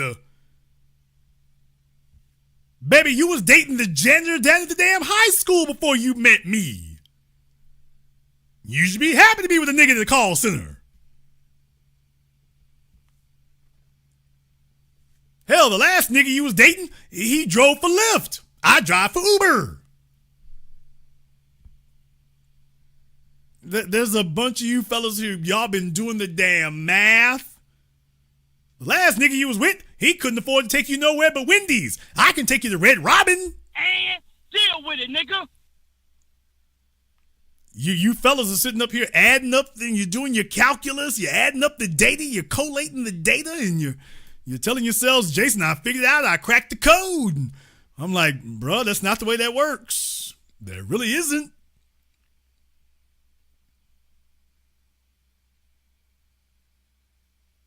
That really isn't. It's not the way it works.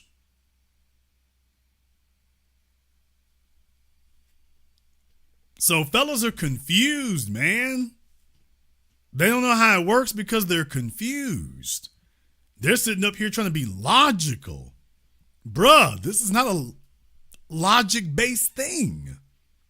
I keep reminding you all year after year.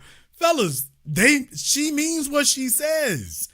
If a female tells you that she wants a G-Wagon, dude, she ain't kidding. I don't care if she only said it to you once. If she said that and you saw her face light up and you saw a big ass grin and you saw her smiling, nigga, that's what she wants. She ain't playing. Fellas don't want to listen until something super critical happened. When she tells you that, you know, she would marry you, but she would never be the side chick or the super freak for you. It's like, wait a minute, but you've been for others. She letting you know. It's like, yeah, you got to play this role over here. Dude, she means that. If you know she been to the freak off and yet she's telling you what she's not going to do with you, she's letting you know where you rank. That's where you rank in her eyes. And you trying to argue to her that, baby, I'm actually 15% more than you deserve. Bro, that's not working. That's not working. When they let you know that's what they're looking for, that's what they're looking for. And when they let you know that they think they still got some viability in these streets, yeah, she means she still got some viability in these streets. She thinks she still got some viability in these streets. Most of the men listening in here, that's literally the situation that you're in. Especially the married fellas. I mentioned this here before. A bunch of y'all got a chick who's having just straight survival sex. You know what marriages should be? You know what it really should be? Marriages should be something that you have to renew. Like a driver's license. What? No, I'm serious. Just so you can have an inventory on your marriage and an inventory on exactly where you are. Women and men should be allowed that their marriage has to be renewed every 5 years. Their marriage has to be renewed. If you don't renew it, you get to leave, no harm, no foul. So you can find out, does this person really want to stay with you? If we remove the friction from them being able to leave, 5 years later, it's like, oh, I'll be damned. You down there at the damn courthouse to get the papers renewed and they ain't showed up. Yeah, so you can have a damn chin check to see exactly how much value you have and how much they really want to be with you. Oh, no, Knox, they don't want to hear this. They don't want to hear this. It's like, oh, hell, logic whooping your ass. Yeah, that's a very simple, basic, fundamental thing. Is a bunch of folk just learned something right now. By the way, if your marriage was on a 5-year timer and you had to have it renewed, like a driver's license, like a professional occupation license, would you still have a marriage in 5 years? If that person could just leave in 5 years with no strings attached, no conversation, they just didn't show up to renew it. They just didn't show up to renew it, and then you found out. Because if that person, what I'm saying is that We don't check in to make sure that person is still applying the same effort or sees you as worth applying the same effort to stay as they did when they came the first time. You're just assuming that they are as committed and as invested. Nobody ever stops to create a situation where they have to prove they are. We just give them the benefit of the doubt and just say they are. Most of the men who are sitting here today, you ain't got a damn chance because you can't have a chance. I've spent the better part of the last 5 years when I started the business here over half a decade ago because I wanted you to understand. Do you understand that New York City, you use it like a slogan or as an example of something, and it's not. Everywhere is New York City today. That's why I showed you those surveys. All of your major cities have places where the median, most of your states have places with median home price is $1 million. They have at least one city where the median home price is $1 million. That goes for all your major metropolitan areas. Median home price is $1 million. Okay, if you're not in one of the $1 million houses, please understand your woman there's something she's thinking, even if she never tells you. She's thinking, there's better out there. I don't care if she's a size 20. I don't care if she's had 8 kids by 10 different niggas. I don't care if she's got herpes simplex 9. What? If she sees something better where she is, she's telling herself that she's eligible, even if the obvious evidence in front of her is to the contrary. And if you do become the guy that she settles for, that's not going to stop her from wanting it. That's the great lie that every female has to tell the doofus who picks him up if she settles for him. She tells you that she chose you. Nigga, you know if she settled for you. And if she settled for you, just understand she might stay put, but her eyes are always watching. She's always looking. And if the opportunity to be where she really believes she's supposed to be ever presents itself, then all of a sudden, those little things that you used to do that she used to say were just mildly annoying, but she left it alone, now all of a sudden, that's become a major bone of contention. Looking at you, LaShawn.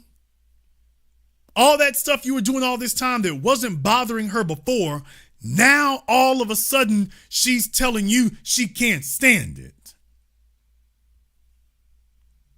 Little things that, or at least you thought they were little things that she wasn't making a big issue of before. Now she's like, man, damn this, I'm going to an attorney. Why do you think that is? Oh, I'm hurting some fellas' feelings tonight.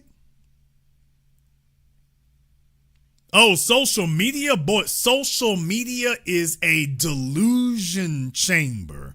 It's a dream factory. Every female tells herself that every guy in her DMs is your potential replacement. She's just waiting for Drake to show up. What? Ladies, y'all need to keep it real. On your social media, you know full damn well every single one of you is waiting for Idris, Denzel, Michael B. Jordan, Drake. Y'all are hoping one of them come tiptoeing through. And you know it. You like, boy, look here. If Shaquille O'Neal would go ahead and DM me instead of these little funky ass immature gals at Home Depot. Fellas, your woman would tell you she got a business trip and she absolutely positively must go without you. She off somewhere with Shaquille O'Neal.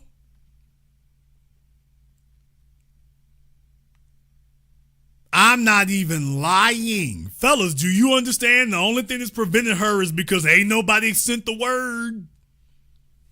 You sitting here talking about how you solid. Ain't nobody sent the word. Oh, don't even talk about Chris Brown. Chris Brown goes city to city breaking up relationships. Chris Brown is truth serum for your relationship. If Chris Brown come to town and start serenading, That's your ass. Go through your woman's phone. If you see Chris Brown, you see Usher, you see Michael B. Jordan, nigga, that's a wrap. She expects you to do that. She is expecting you to do that right there.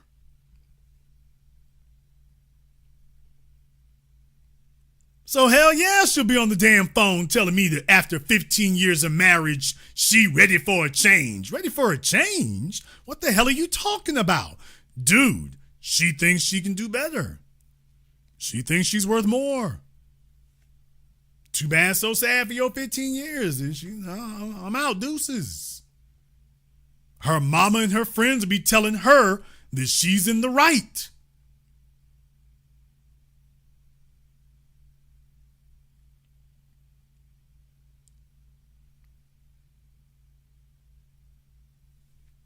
When they start settling, they settle from day one. And I'm talking about day one that they meet you. What? Fellas, settling is something understand from her perspective. Ladies, oh no, I got to do it.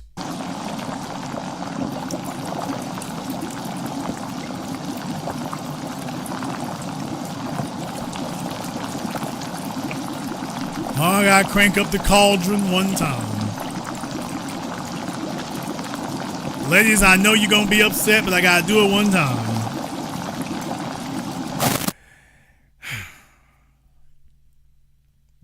Fellas, please understand something here that they won't tell you about and they will not remind you of, but this is the truth. This is reality.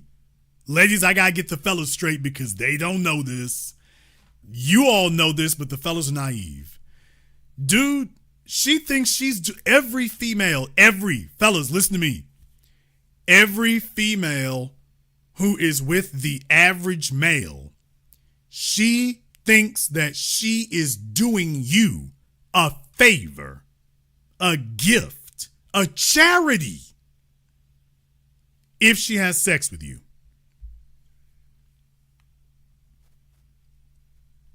Please understand, from her perspective, she is doing you a huge charity.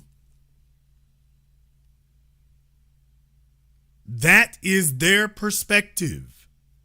If you are not an extraordinary male, she's doing you a favor. Letting you kiss her, letting you hug her, letting you grip them butt cheeks. She's like, I'm doing you a favor, nigga. Y'all, what do you think LaShawn meant when she said, I could be alone? Why do you think she said that? She meant that because that's a female's veto card. At the very least, it's like, okay, if she thinks that you don't have any other options, what she's saying is that if I'm not here, I can remove all of your options from the table. So she's like, I got leverage. But when you talk about settling, fellas, she's settling from the day she meets you. If she sees you as the average guy, she's settling from the day she meets you because she's sitting there like, nigga, I've been doing you a favor. I did you a favor answering the phone, answering your DMs. I was doing you a solid. I got guys in here making $100,000 a year. Please understand, if she has an idea or a concept of the kind of guy she's supposed to be with and you're not it, that 100 G's is not going to change it. If she thinks she's doing you a favor and you're just the average guy, you're $100,000 a year, but other than that, you just average. Okay. She's saying, I'm settling. Here's the other problem. Even if you are that dude and you're making 100,000, okay, there's a fella making 200. And even if you are that dude making 200,000, there's a fella making $500,000. Even if she's not eligible for him. The fact that he exists means that she can desire it. If she can desire it, she can tell herself she can have it. If she tells herself she can have it, then being with you means she is settling.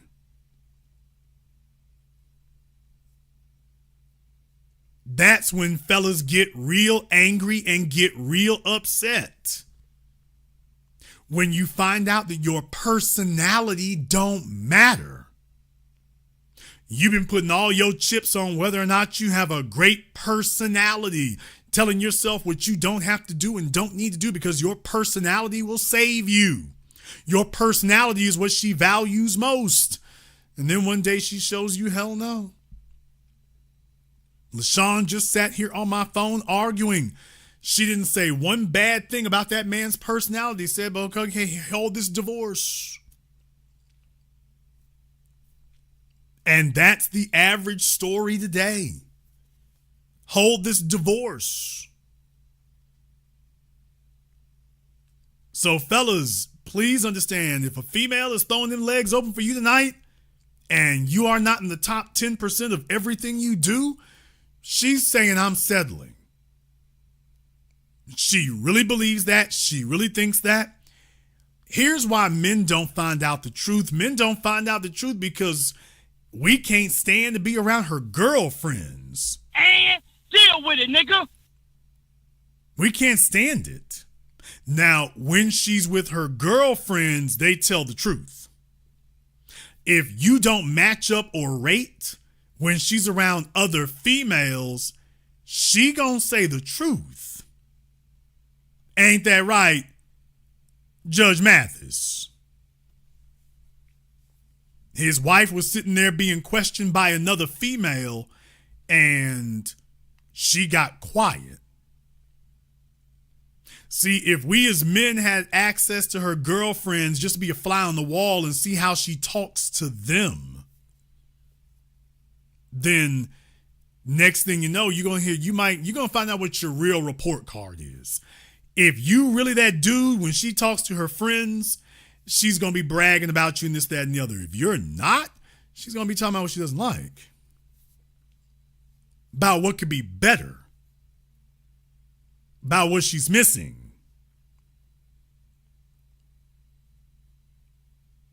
See, Judge Mathis, the problem here is that Judge Mathis has spent all this damn time bragging about his wife. Man, if you don't get the hell up out of here, dude, you are in the top 1% of black men globally. Not locally, not nationally. Greg Mathis is in the top 1% of black men on the globe, on the planet, walking today. And his wife told him that ain't good enough. He's on his social media. He's on his interviews, groveling and scraping to prove that he's worthy of her. And he's in the top 1% of men, black men globally. And she told him that ain't enough. So what? Think about that for just a few moments. We all recognize him. We all know him. We all know the deal. We all know his stats. And his wife is like, yeah, and...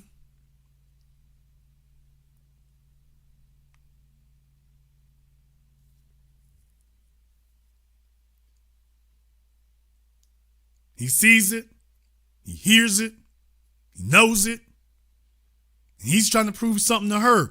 Dude, the signs are already there. She's supposed to be on her social media bragging about him. She's supposed to be on her social media talking about how lucky she is. She's supposed to be on her social media commemorating dates and times. That's what she's supposed to be doing. Fellas, let me explain something to you. You're on deadly ground. If your chick is posting about celebrities on her social media and ain't posting about you, my nigga, you on deadly ground. And deal with it, nigga. Now, I'm not going to sugarcoat it for you. You can ignore me if you want to. Go right ahead. I'm just letting you know. You take a look at a person's behavior. You take a look at her behaviors. If she's posting about other successful men, other relationships, but she's not talking about you, the one that she's supposedly in. She talking about everything except the relationship that she is allegedly in. Fella, Dude.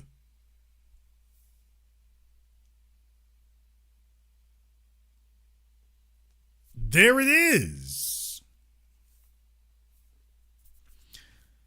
Okay, let me try this a different way. Most men don't want to look at the fellas that a female used to be with and compare yourself. You don't want to do that because you're just so glad to have some reliable sex next to you. And then you tell yourself wherever she's been doesn't matter.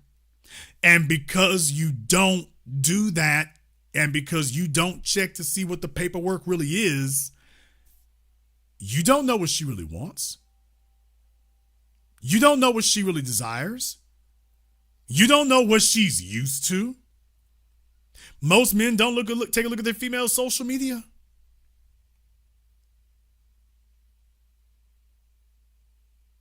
Have no earthly idea what's going on.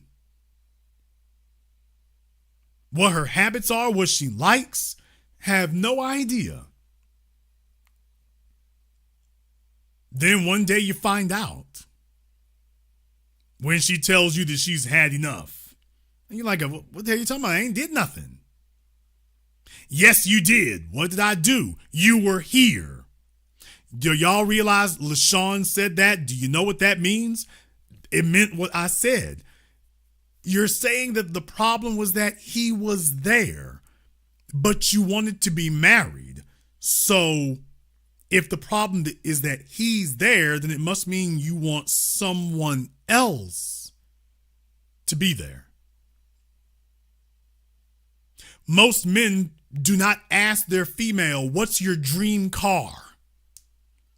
Fellas, if your daddy never said this to you, if you never had an uncle to explain it to you, if there never was a man in the neighborhood to explain it to you here, it's very, very sparse. What I'm telling you right now, don't believe me. Take it to the bank. Try this for yourselves tonight, but brace yourselves for what you're going to hear. Try this for yourselves tonight, but brace yourself for what you're going to hear. Ask your chick what her dream car is and then shut your freaking mouth and listen. Don't say a word and don't let her wiggle out of it. She's got one, probably got two. Whatever she tells you, she means that. She been thinking about it. She been dreaming about it. She been pining for it for years or decades. That's her dream car. That's what she wants. And then ask yourself, by the way, is that where she at? Unspoken female assumption number one, that her life is going to improve simply because you're a part of it. If that's what she wants, she is not saying it to you, but she's expecting that you're supposed to handle that. Yeah, I said it months ago. I said it years ago, actually. I've been telling them. Fellas don't want to ask that. They in the chat room making wisecracks, but hey, fellas, by the way, remember, she's got her own idea. You can tell them, baby, you were the Volkswagen Beetle. Okay, well, does she think that? Fellas, ask your chick what her favorite handbag is. Ask your chick who her favorite designer is. Ask your female where her favorite vacation place is. Even if she's never been to one, where would you like to go? See, fellas don't want to ask that because the average man is afraid that she's going to give him the answer. Once she gives the answer, he's like, oh, hell, now I got to go do it. Man, you better go find out what the hell's really going on behind her ears.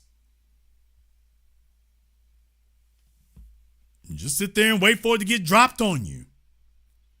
They don't tell you these things. Do yourselves a favor this weekend, fellas. You got a few minutes alone with your woman. Ask her. Ask her what it is. Take her to Google. Look through her phone. Look at her Instagrams. You'll see what it is. Then you're going to find out what she rates herself at. Not what you wish it was.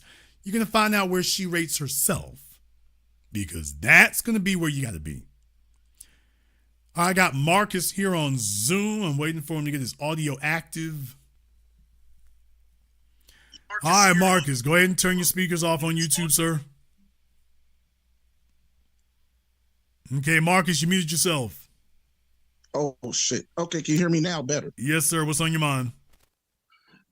No, I just wanted to agree with you and just say that I've had women at work overhearing conversations talk about how if the man wants to, after about 4 or 5 years or whatever into the relationship, they want, for example, like a Hermes bag, a expensive bag of some sort, or in my case, last year, she wanted me to take her on a cruise, and I'm just not.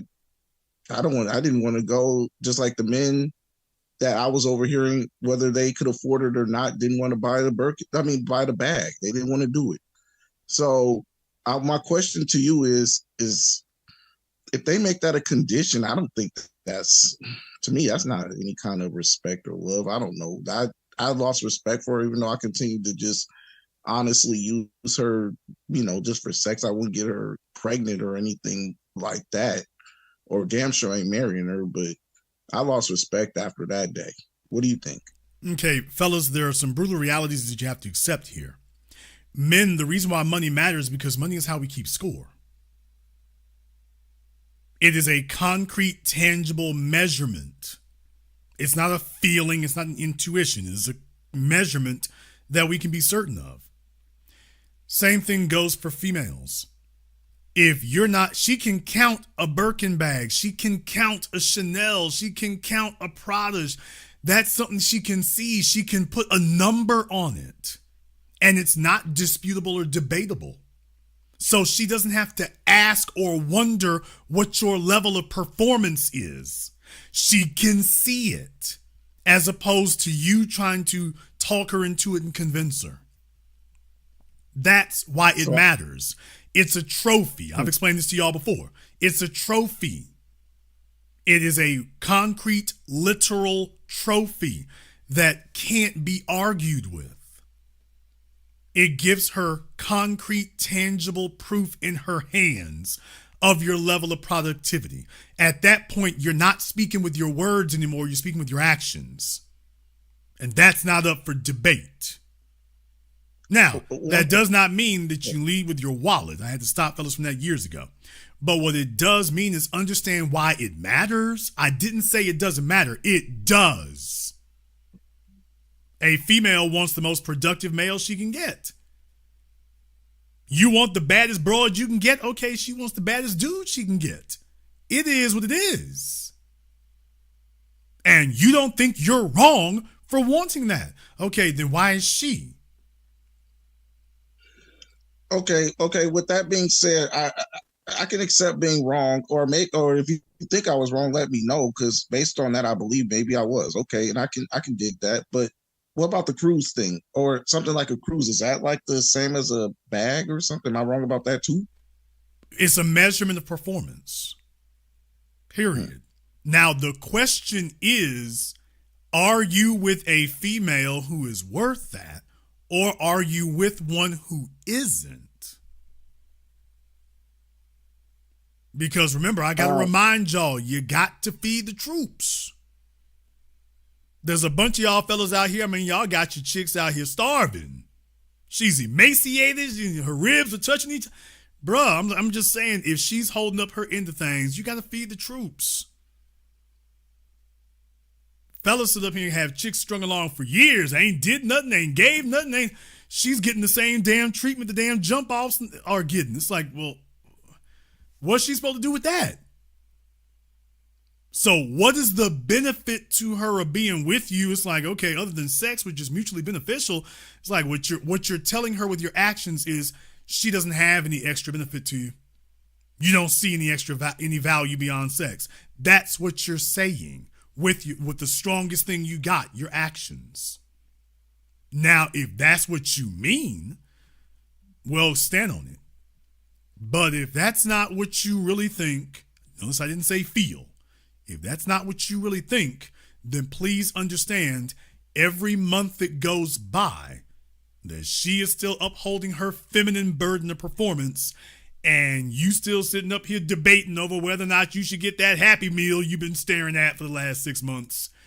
Please understand, women have been through this in relationships already. You're not her first one. If a man doesn't value her, she's already seen what it looks like when a man don't value her. You start doing it, she knows what that looks like. Okay, if you do that, be ready to stand on it. If she's not worth anything, well then your actions are going to show it.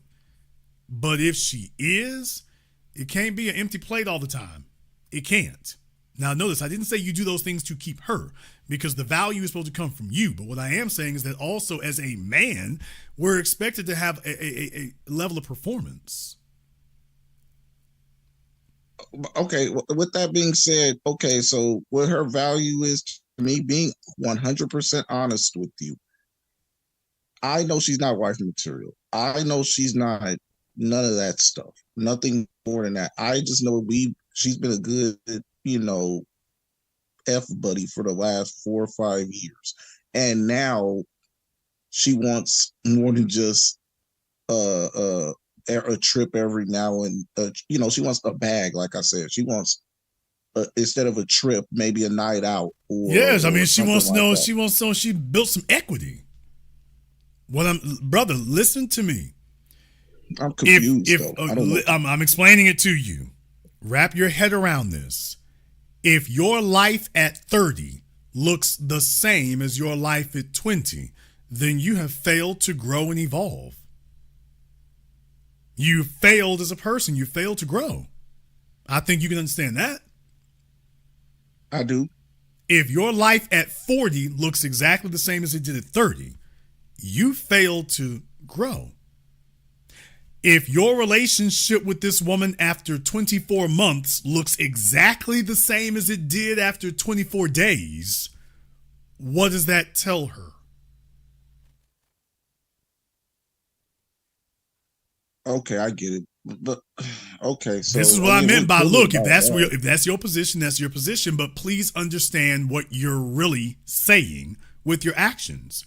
You're saying this is it. Don't ask where we're going. This is the destination.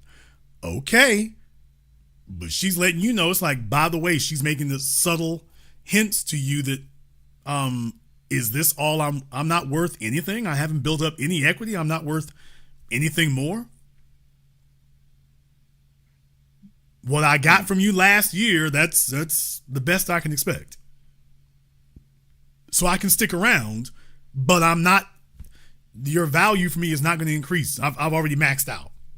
This is as good as it's going to get. If that's what you want to communicate, hey, heifer, this is going to be what it's going to be. Okay, but please understand that's what she's thinking. So what you're saying is this is as good as it's ever going to get. This is it. Okay. I mean, the only thing is, like I said, it did run through my mind. I could just get her that whatever she wants. This just looks like I look like a pacifier on a baby. It just shuts you up. But it's not gonna kill me to buy a $2,000, $3,000 bag. It ain't. But well, here's the thing. It's a pacifier. It just don't do that if that's not the level of value she has. It's just fun. I just want to keep the good. Well, let me try this. Let me try this a different way here. I get what you're saying. That she's got a lot of she's physically convenient. I get that. Yeah, that's exactly. And her cooking is good too. Okay, that too. Let me just ask you one question, and I'm not here to argue for her because she really needs to make that case for herself. But I will ask you one question. Are you getting $2,000 of feminine value from her? I don't think so. Well, what you saying? Okay, brother, there's 365 damn days in a year. You telling me that you are not getting $7 a day worth of value?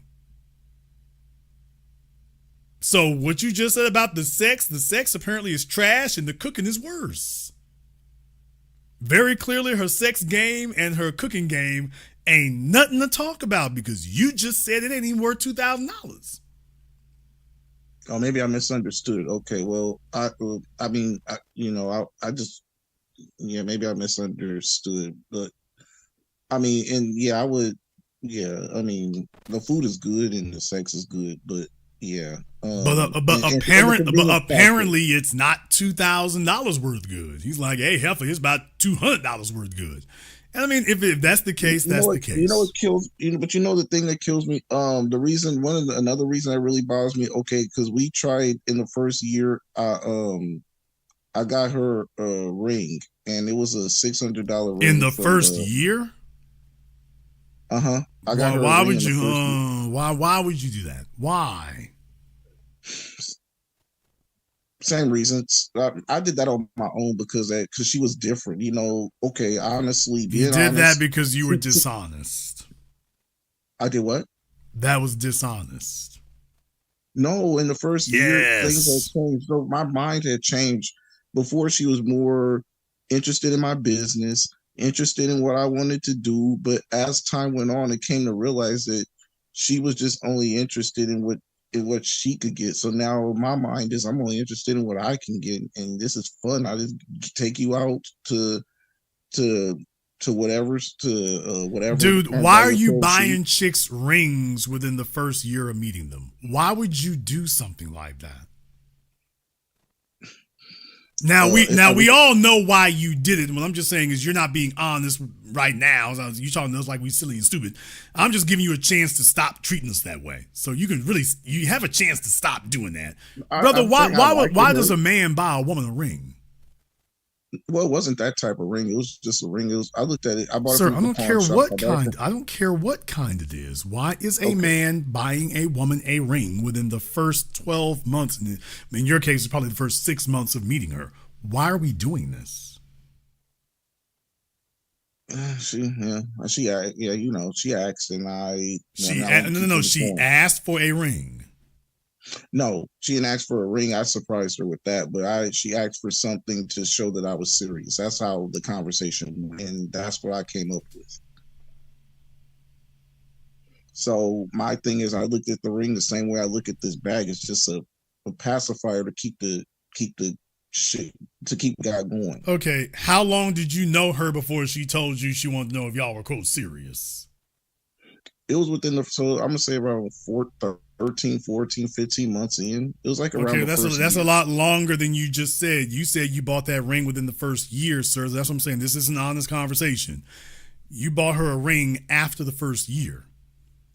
Something like that. It was around there. So we've been together for about 5 now. It was around that time. It was y'all been together for 5 years. So, yeah, it was around right before COVID started, around 2019. I think October 2019. So it's been total 5 years now. And it was definitely after March of 2020 when they shut things down. So I know when I got it. So okay, but my point is you've been with her for half a decade now. That's right. And what you are saying is that you do not feel that she has any more value today than she had 2 years ago. Because she can't contribute to all she can do is take away and spend and just be like a parasite on my wallet. I mean, all she wants to do is shop, and that's spend. not a great commentary. I mean, okay. Well, honestly, that's if that is the way you truly see her, then you've already made your decision. She's not going to go anywhere else. She doesn't have potential to go anywhere else. You're not looking for her to go anywhere else. And worst of all, you don't trust her to go any further. So you can't make deeper attachment. A relationship can only get stronger when your trust for the person gets stronger. You've just brutally expressed that you do not trust her. You don't trust her emotionally. You don't trust her financially. You don't trust her socially. So you like, as long as she's willing to throw them legs open, if I'm buying when she's selling, I'll holler at her. But other than that, you don't want to make anything but that type of superficial connection. So, I mean, in your case there, I guess you're going to ride it out as long as you can. Eventually she's going to pull the plug on it, but. I was just saying, I was just wondering if that's what she was asking for now. And it's been 5 damn years. What you're telling her is that the relationship is stagnated. If the relationship is stagnated, she is stagnated. The female does not want to stagnate. So if she has a choice between somebody who might take her somewhere else and you who's letting her know ain't nowhere else to go, I'm just saying that's mathematics. That's not even a decision anymore. This is just math. Now, the truth of the matter is what you want to figure out is how you can preserve your sexual access to her because she is convenient. So she doesn't. That's the answer. So what she doesn't make. That's it. Okay, she doesn't make sex difficult. Yeah, but the problem is she wants something. Yeah, what you just said. Yes, okay, exactly. But the problem is she wants more than just sex. You're okay if all you get is sex. Okay, but she wants more than just sex. And that's you articulated way better than I could. That's exactly what, Well, I guess so. There's nothing new under the sun. I mean, it's been obvious. You want just sex and she wants more than just sex. It's been 5 years. She wants to know, is there going to be more than just sex? And now your actions, and this all sounds familiar, you're demonstrating through your actions that, you're okay with things being right where they are. And even if she starts implying to move the goalpost a little, you're like, we're not doing that. So you're not going to be able to preserve it. Especially because hypergamy is about to kick in. You've already armed it. Hypergamy is armed by certainty. Hypergamy is disarmed by uncertainty. You've made it very certain for her that things are not going to change. And you're not going to do anything else. Now, the more certain that she becomes that that's where you're going to be at, the more likely she is to test other options. That's how hypergamy works. Now, if she were uncertain, that would be different. But every day that goes by, you're making it very concrete clear. So eventually she will see if she can get somebody else who will, or she'll just stay with you and become a much worse person. Then things will really get sour because she's going to be like, okay, if I'm not happy, neither one of us is going to be happy. Does she have any kids? Yeah, they're grown. There you go. I mean, because honestly, I could just buy I could buy the bag and it's not gonna kill me and that'll just shut her up, and she knows my business. She knows what I do. She thinks I'm always okay. Here's the issue with the bag. If you bought her that bag this weekend, would you be all right if you two broke up in 3 months? Would I be all right? Hell yes. No. Okay, then there's no reason to do that. I think you don't buy something for a female to reward her speculatively for going forward. You do that as an expression of your esteem for what she's already done. So you don't buy it and say, well, if 3 months later, if things fall apart, are you still okay that you bought that handbag? Hell no! Okay, well, what you're saying is that you don't think she's already worth it. Then there's no reason to do it. You don't take her on a cruise because you hope she gonna do something in the future. You're doing that because she's already established to earn that. Oh, okay. The issue here is that you don't have a lot of sexual access in other places. She is comfortable and convenient and reliable, and you're trying to figure out how to massage her behavior, and you're going to have diminishing returns. Because by definition, you have to. It's been 5 years. And you are not trying to do anything else. And she wants more. So eventually she's either going to get up and go chase more, or she's going to hound you to death about it. And then first thing they start doing is stop having sex with you. Because she's like, why in the hell am I having sex with him and I'm not getting what I want? Remember, she thinks she's doing you a favor. She's rewarding you. Because she knows if you had other options, it would be different. But she knows you don't. And even if you did have other options, she's like, okay, well, where's this benefiting me more than them? He's not doing anything for them that he's doing for me.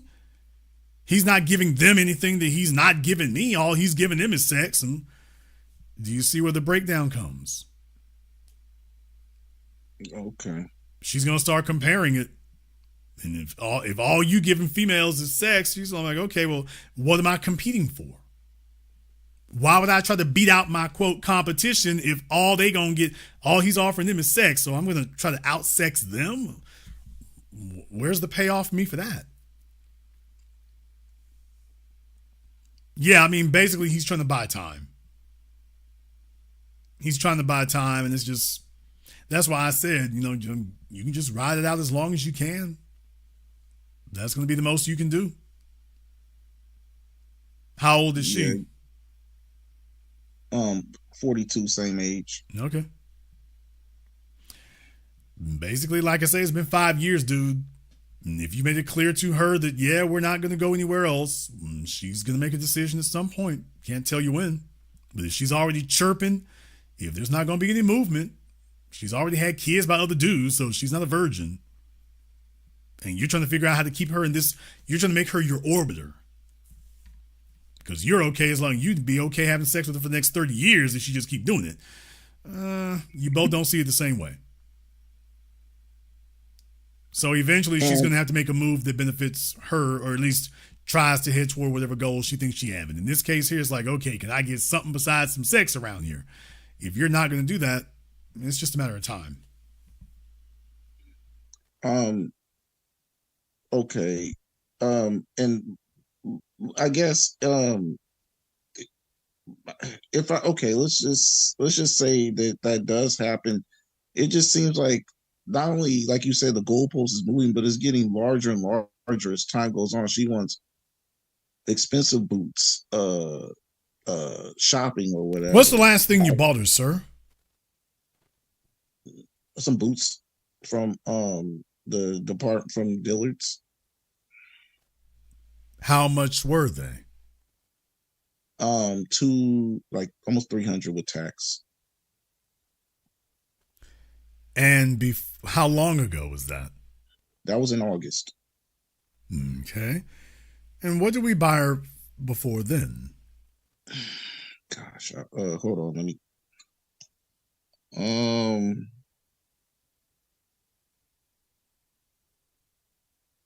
Oh, I didn't buy her anything. I took her on vacation, and I was in around June. Okay. Oh, good question. Believes gal is doing what she do. She doing what them Caribbean chicks do. I shouldn't say that. She gets the idea. What brand were those boots?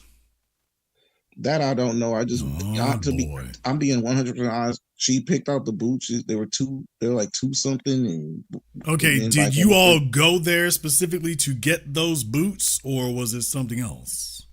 No, we went there specifically so she could buy what she wanted, and my thing was just to shut her up. No, that's not what I said. Let's try this again.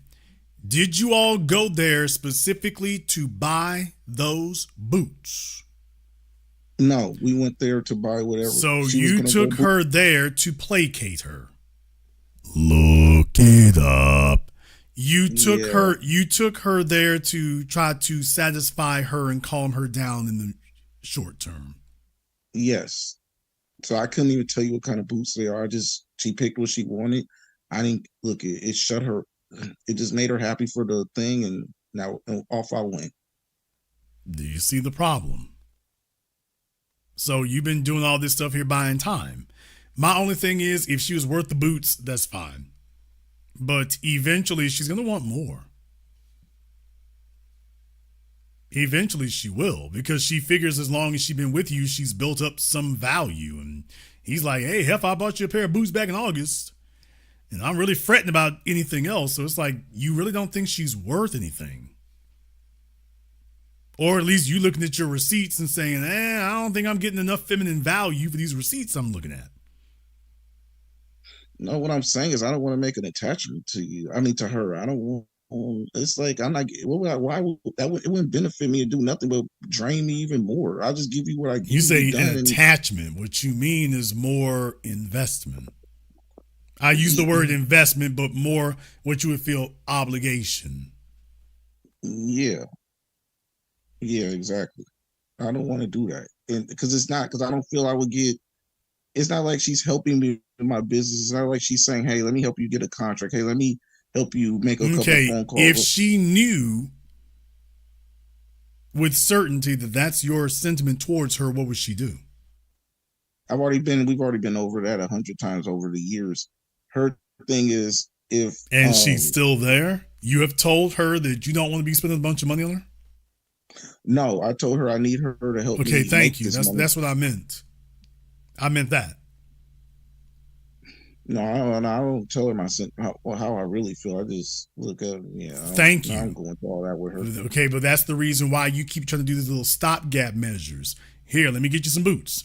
Now, if that didn't set you back too far and you're okay with that, that's a different matter.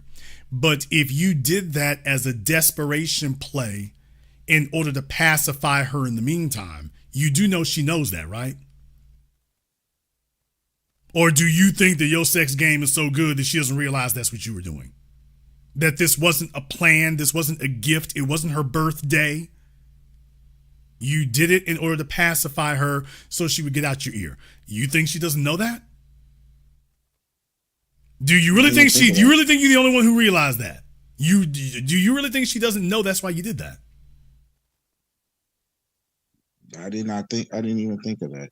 Of course not. You're trying to get her out your face, and I can't afford to think about it. Dude, you're just doing that to get her out of your face. So she knows it.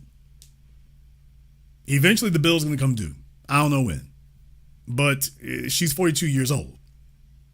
She knows that she was younger and sexier 5 years ago when you met her. She doesn't think, if you're not moving in the direction of doing something else, then she knows that is the answer. There ain't going to be nothing else. From there, it's going to be a different matter. So, if you're all right doing these little stopgap measures, then maybe you should just keep doing that until the day she decides it's not enough. Do you think it would be okay, yeah, so my thing is she just doesn't support. I just don't feel that the support is there other than. Do you two live in the same city? No. I live about an hour away from her. Uh-huh. What city does she live in? Lathrop. Where is that? That's in California. It's over there by near Stockton. And is she black? She is. You don't seem very certain about that. Is she mixed? No, she black. So she black. She got 2 kids by how many different people? No, her husband, her ex-husband. Okay. Just one. And you've been rocking with her for 5 years, and you're out there in California. And you are like, this is the complete level of expenditure I'm willing to give in California. So, yeah, dude, out there, she's going to be looking to see if she can do something better for you, too. Well, I mean, honestly, if she complains, like I said, she's tried to break up with me a couple of times. And she will keep trying. And every time she complains about how the dudes ain't up to the level, they ain't doing this, they ain't doing that.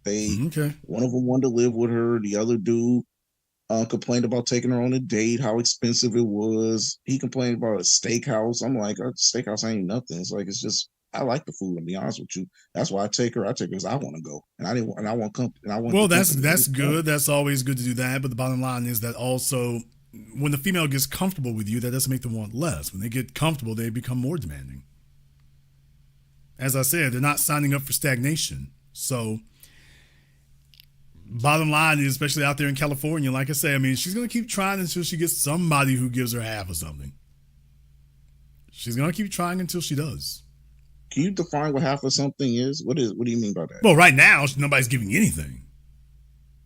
So, if she can get somebody who gives something, she'll have something to compare it to. And then she'll tell herself, well, maybe if I give this guy 2 years of these incredible butt cheeks that I've been giving him, maybe I'll have more to show for it after 2 years, because she knows if she gives you another 2 years, she's going to have the same thing.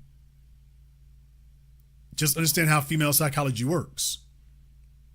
Why would I be here with you for another 2 years? I can roll the dice on somebody else for another 2 years, even if in the beginning they're giving me less or doing less. long as they promise to do more. And then she'll just tell herself he got potential. That's where the female psyche works. Yeah, I think I know what you're talking about. I hear her and her friends talking about that all the time, and that's one of the things they all complain about how it's just talk. Most of those dudes out here, be honest with you, in California, most of these dudes ain't never got their act together. Well, and in a lot of places that's the case, but here's where you are deceived.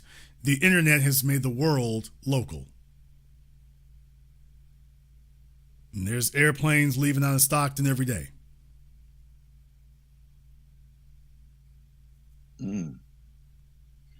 If she has not exercised those options, it's either because she is unable to, but I don't think that's the case, or she has up until this point been unwilling to.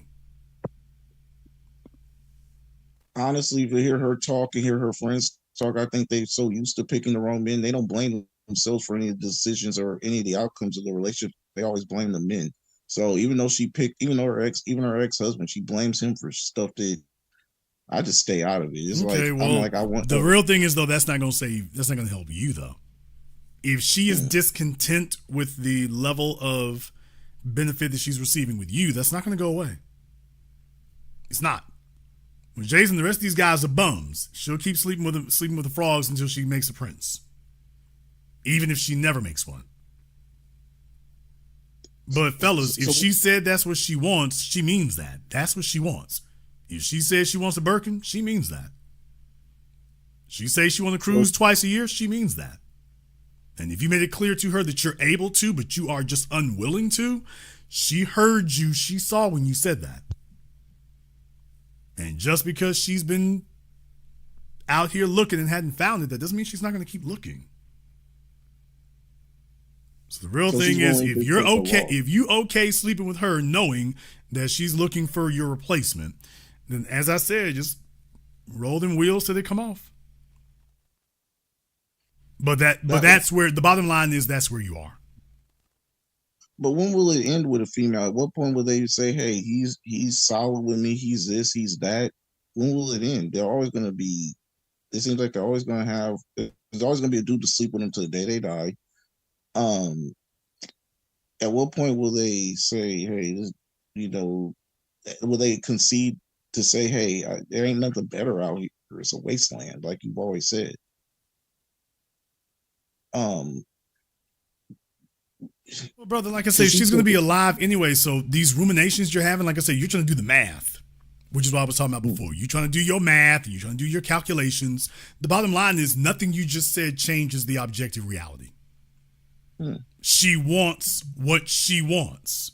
You can try to do all the math you want to say it's not practical. She doesn't have the options. These dudes ain't like that. You already tried this and failed. Dude, that's not changing anything. If you worked for an employer that you didn't like anymore, does it matter that you sent out 50 applications and got rejected 50 times? Is that going to make you stay put? Up until I get the 51st, it's telling me, hell yeah, let's go. 51st, 57th, it's like, no, if your goal is to leave, you're going to keep doing this until, hey, I just got to keep taking these L's until I leave, but I'm not trying to stick around here. Yep, exactly. Okay, I get now what you're saying. She's going to keep trying, yeah. You trying to rationalize that it hasn't worked. Okay, you're missing a word. It hasn't worked yet. What does she have to lose to keep trying? She already knows what she's going to get with you. Okay, what does she lose to keep trying? And she will. That's why she's got her females with her. They keep their little social encouragement circle. They got their little support circles, and that's what they do with each other. And try to hold each other up till the heifer sits up here and grab a nigga who worked for the city with some benefits. So, okay, here's my last question, and I'm done. Why, with all that being said, why would these like millionaires and billionaires like Dr. Dre, why would their wives, or not? Maybe he's a bad example, but a person with maybe not celebrity, even if they just got money and he's a CEO or maybe he's a high-ranking executive making a lot of money. I'm looking at the world today and I'm seeing that all their women, they've been together for years and now they're divorced. It makes no sense. He could He could take them Brother, on trips. He could do. are you trying to compare yourself to Andre Young? No, what I'm saying is, why would his wife divorce him? Why would these other people who obviously have a better life, they think there's something better out there, like not Steve Harvey, Judge Mathis's wife. Why would she divorce? Why In would she Judge think about Mathis's it? case, he got a female who married him young, and it was one of those situations where she was like, okay, well, my parents said this, and let's just go ahead and see if we can make that work. And that was what occurred. He got her young. But the bottom line is that didn't change the fact that she was like, I think I can do better. And that's the bottom line. That's the bottom line. Okay. So Judge Mathis, and just seeing him sit up here and talk to her parents, that showed me everything I needed to see. I'm like, okay, that's why.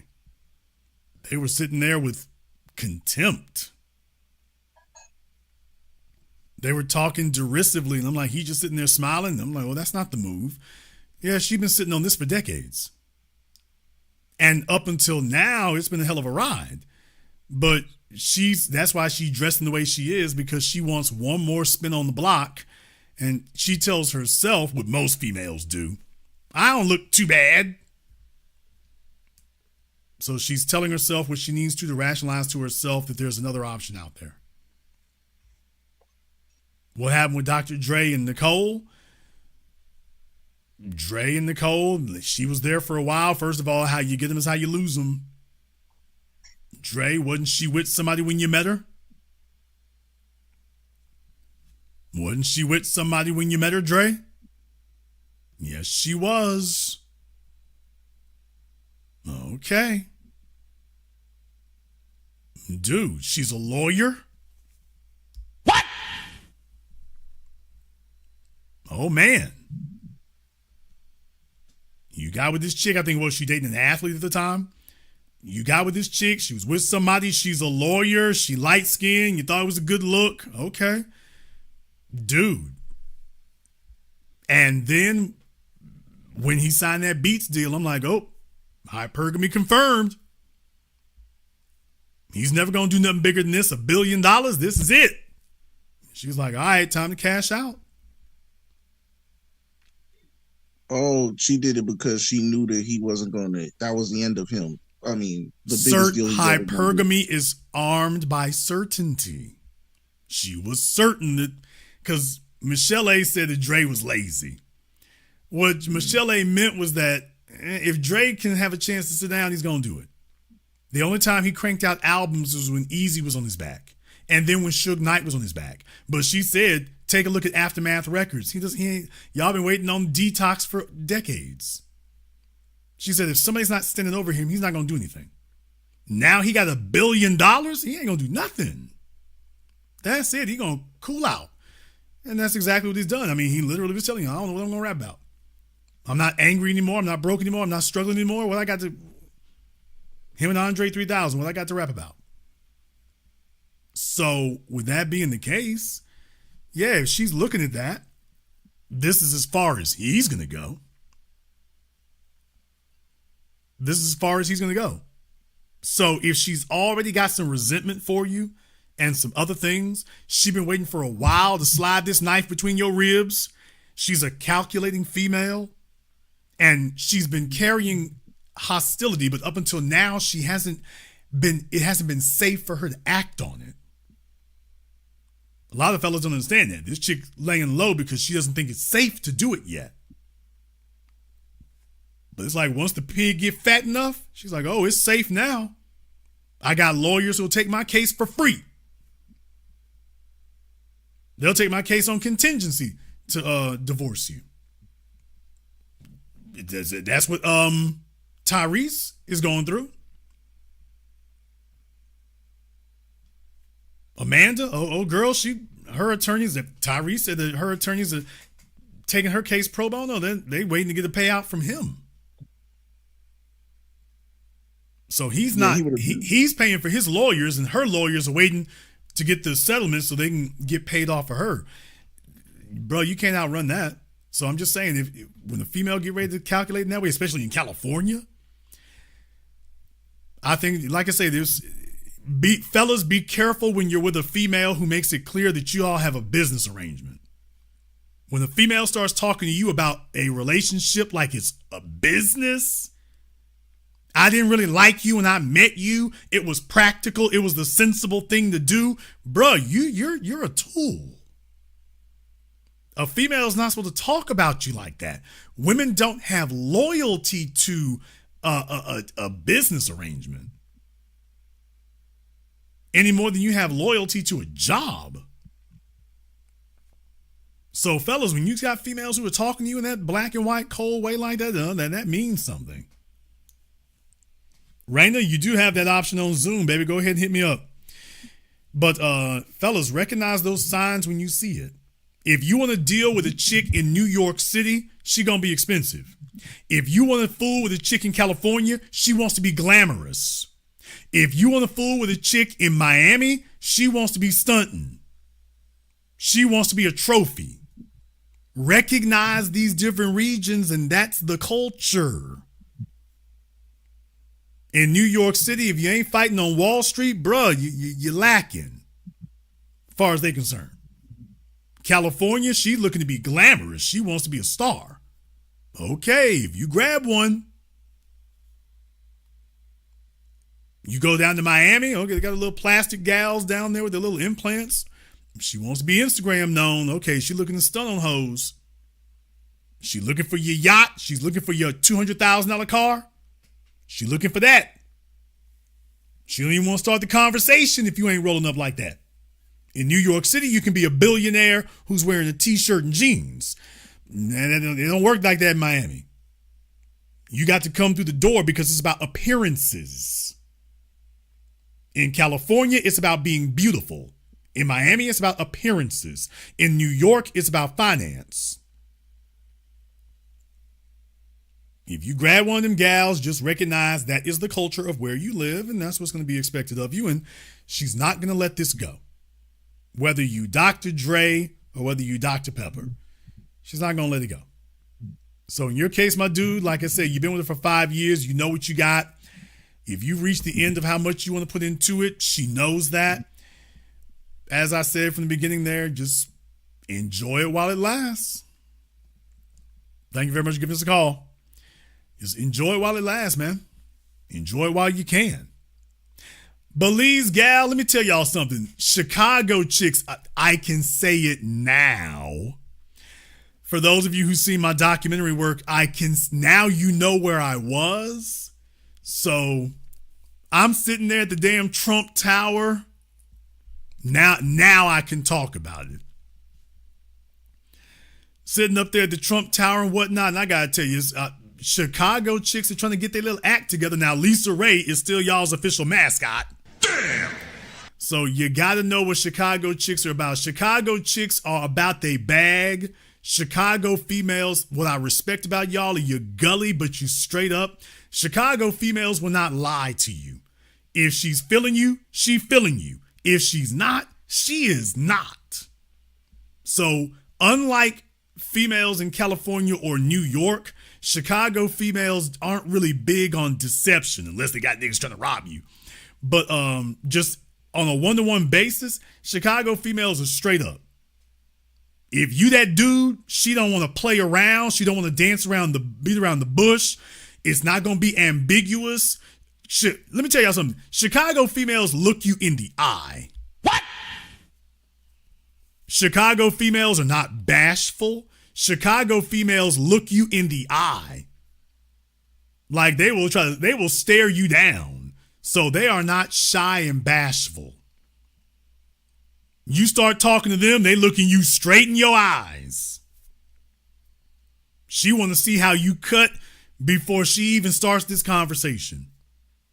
And, you know, just taking a look around, the chicks up there, I mean, in New York, they tend to be, you know, in pretty good shape. In New York, in Southern Florida, you know. So in Chicago's case, you know, they used to look a whole lot more raggedy. Now they starting to look more like New York. The gals, they found the damn Pilates They found the Pilates studio. They then found a gym in Chicago. What them helpers say? It's getting too damn expensive to be up here. I need some help. So yeah, they used to be kind of out of shape. They used to be kind of out of shape a decade ago, 7 years ago, but they are trying to get themselves together now. So look out, fellas in Chicago. They in it to win it. I guess they figured Lisa Ray can't have all the fun. They in it to win it. So the females are taking it more seriously. Okay, but just understand what that means. Jason, what does that mean? Man, they trying to be on the north side. They trying to be on Lakeside. They trying to be Lincoln Yards when that gets done.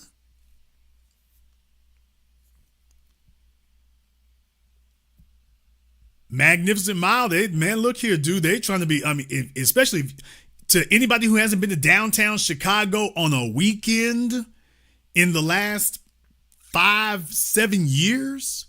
Man, look here. Chicago downtown is lit on the weekend. On the water. It's come on, man. Plus, I like it. I like some parts. Some of it's damn confusing to get around.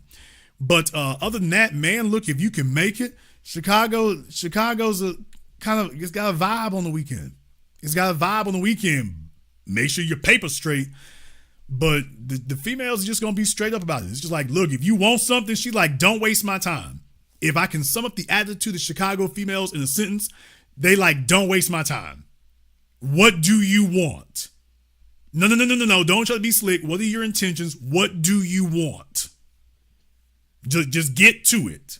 Whatever it is. If you're looking for just sex, she's like, okay, say that.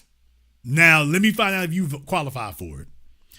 Okay, I've got Candor here on Zoom. Okay, I guess you front in San Francisco. Hi. She done gone off, got her hair did and everything. Hi, Jason. How you doing? Okay, are you actually, no, you got a New York accent. What are you doing? Jason, I've been on here before. I'm from New York. I'm about to say, you got your hair did. Yeah, I did. Thank you, ma'am. I know what the hell I'm talking about. That's what I'm saying. It didn't used to be that color. I know. Okay. Did you get him? Did it work? It did for a while. Oh, hell. Was that the nigga I just got off the phone with? Were you 42 from California with 2 kids? Okay. No, I think he just had low self-esteem because he was like, why him? He didn't understand why I would pick him and all of this stuff. It wasn't low self-esteem, baby. It was low income status. He was like, I'm looking at what you're doing with your hair. Obviously, you're going to be expensive. So he can see that thing is moving right up. I guess that's what happened. No, y'all Dominicanos is breaking niggas all over the place now. So it's just, it used to be easy. Now y'all breaking them left, right, and center. Just no mercy. No mercy. Y'all used to be the easy ones. Y'all used to take it easy. Now Cardi B and them jumped out there. Y'all just said, man, screw it. Just go for it. Damn, Jenny from the block. You're like, we ain't them Puerto Ricans. This is our time. Black, Jason, just black. All right, baby. So, yeah. So what else? You was asking questions, ma'am. Right. I wanted to ask. So not to be like coming at the fellas, but I'm like, what happened to just or I should just say what I asked in the chat. Men are actually buying women things for sex. Like it's not because they want to be with them, literally, like just genuinely wanting to be with them. Like to plan a relationship and potential marriage. Is that news? I mean, it's not news, but I mean, I haven't been here in a while and I'm getting back in the business and I'm just like, it might be news to some people. It sound like it's news to you. Listen, the bottom line is that men, okay, no. What I'm saying is that, women, why do you think y'all showing cleavage and throwing their butt cheeks out there? Because it's a tool that works. Men, our time is valuable.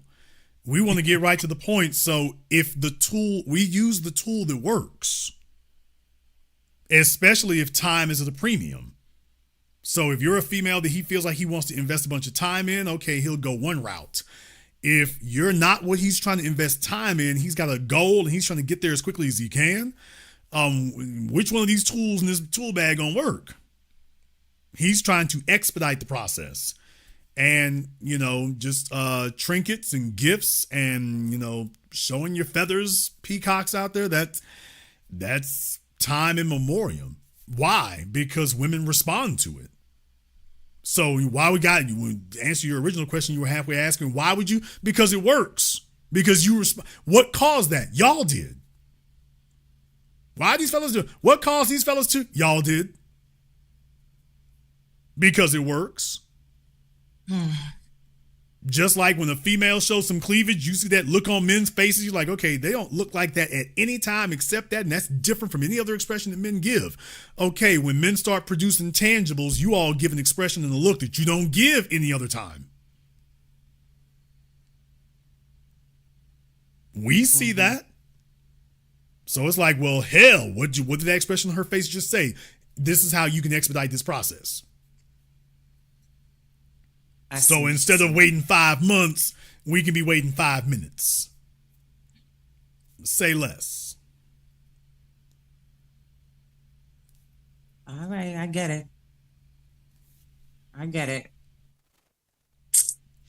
guess. Baby, is that what he did? No. Come on now. Just lay it on out there. Is that what he did? No. You are too worried about this particular subject. You went on and on with it, so you need to go ahead and just break down and just get the game. I don't find the reason. And then, so what do you think about, because I've been following you for so long. I'm smart. I'm logical enough to know that the man is the prize. So I'm like, I'm not understanding whether the women got to get on the same page or have to get on the same page with what the man is. Or so because I'm like, okay, why aren't the women buying the man gifts? Oh, it depends on the man. From the women. Okay. It depends on the man. Look, you got the basic guys, you got the average guys, you have above average, and you have excellent. Excellent men, the females open the bag. They buy their own plane tickets, they buy you gifts, they buy dinner, because they can see you've already got the value. She's trying to demonstrate to you that she's worth that. Because you've removed doubt. When there's doubts about what a fella can do about his value and stuff, a woman has to investigate. You all get tired of getting burned. You get tired of getting burned. You get tired of getting deceived. You get tired of getting played. You get tired of fellas pretending they got things that they don't. You get tired of not doing your due diligence and getting screwed over. Eventually, you all start wisening up and start doing a lot more due diligence. When that happens, then you're asking different questions and looking for different things. Then you get to a point where you can recognize when a fella got it and when he doesn't. Is he competent or is he not? Is he capable or is he not? And there are things that come along with that. Competent men have options in females. Productive men have options not just in females, but in places they can be. Status becomes a given. So that's a product of that. Basic guys don't have that. However, he might be cunning. Just because he's basic doesn't mean he's not tricky and cunning. Especially on that block you come from. But that doesn't mean he's not slick and cunning. So he's like, okay, I ain't got the money, but I'm not unwilling to lie to you. Right, that part. So if he realizes he ain't got it, but that you don't know how to immediately spot somebody who is not that, well, all I got to do is figure out how to pull the wool over your eyes long enough, because you're looking for something that'll be years long. He's looking for something that'll be minutes long. Relationships take years. Sex take 30 minutes. He doesn't care if you don't come back. Or at least he's not stressing over you coming back for years. So as you all get more seasoned and established and experienced, then you start recognizing those signs. But when a guy got it together, y'all pay money. That's what makes most males angry. The reason you have a red pill movement is because they take a look at guys out there that females do this stuff for on a daily basis. They know that if you had a shot to date Idris Elba, you'd be paying for everything just so you could be with him. So you're beating these guys, the average guy you meet, you're beating him up with a financial requirement that you wouldn't make for a guy who makes 20 times what he does. Case in point, Chris Brown. Chris Brown's a multimillionaire. These females are giving up their boyfriends and giving up their husbands and paying Chris Brown $1,100 for a picture. For a man who's she already paid for concert tickets. And she said that's not enough. How do you think the guy she's going back home to feels now that he's got to pay the rent, but she's giving Chris Brown $1,100 for a pic to be in the picture and fantasize that she's his woman? What do you think that's doing to that guy emotionally? So when men realize that, they're like, hell yeah, he's angry. Cause you making him pay, but you ain't gonna, the fella who multi-million, you ain't gonna make him pay nothing. Okay, now they're angry. Now, I'm not saying that that's the end all and be all, because if he's not producing, that's an element that is necessary and can't be faked and isn't gonna go away. But that doesn't mean he's not gonna be resentful. He resents it. Even though what you're doing is logical and rational, that doesn't mean he doesn't resent it. That's the part you got to wrap your head around. Even though this is rational, yeah, you're right. You're correct. And he's still going to be upset. And he's going to hold it against you. Got it. That's all. Thank you for checking in here. Yeah, y'all. Oh, boy. Gave her a hard time, y'all. She's like, he spent money and then he ghosted me. It's like, okay, he just wanted to see what the experience was like.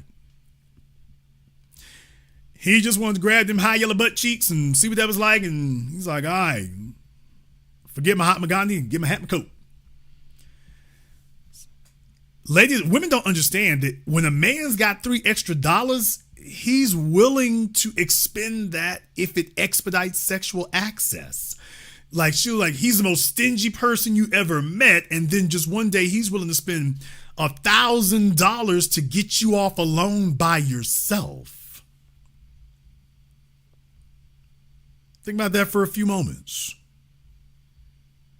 See, that confuses females. Females think that the man's going to guard his money to the death. No, money is a tool. If he gets $3 extra together, if sex is what he wants, well, he's willing to exchange that. If sex greases the gears and loosens you up, it's like all of a sudden he's not stingy about it anymore. Now she's confused. She's like, well, I'll be damned. I thought it was going to be a knife fight. Now he's just dropping it off. See, that kind of behavior confuses females. It's like, wait a minute, 1 minute you like, it ain't worth it. The next minute it's raining. Whoa. See, that confuses them. Now she's not sure which one of these is the accurate signal. Now she's going to be resentful because now what she's going to say is that you're inconsistent. Oh, wait a minute, you weren't moving like that. Now you're saying you moving like that. And that's how we confuse them. I'm going to say we, but that's how we confuse them. A woman wants to know that she wants to believe she's at least got some things figured out, not everything. And when you're inconsistent financially or whatever, she's like, okay, wait a minute. The other thing is, now here's what's really going to bother you. The other thing is women don't realize that men are willing to use money to outsmart you. Damn.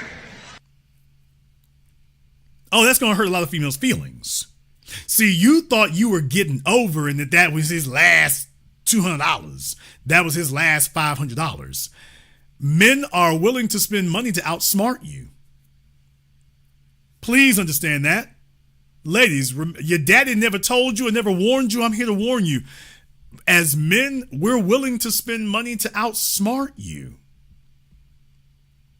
If it only costs especially if our pride gets involved, if it only costs $500 to outsmart you, if it only costs $200 to outsmart you,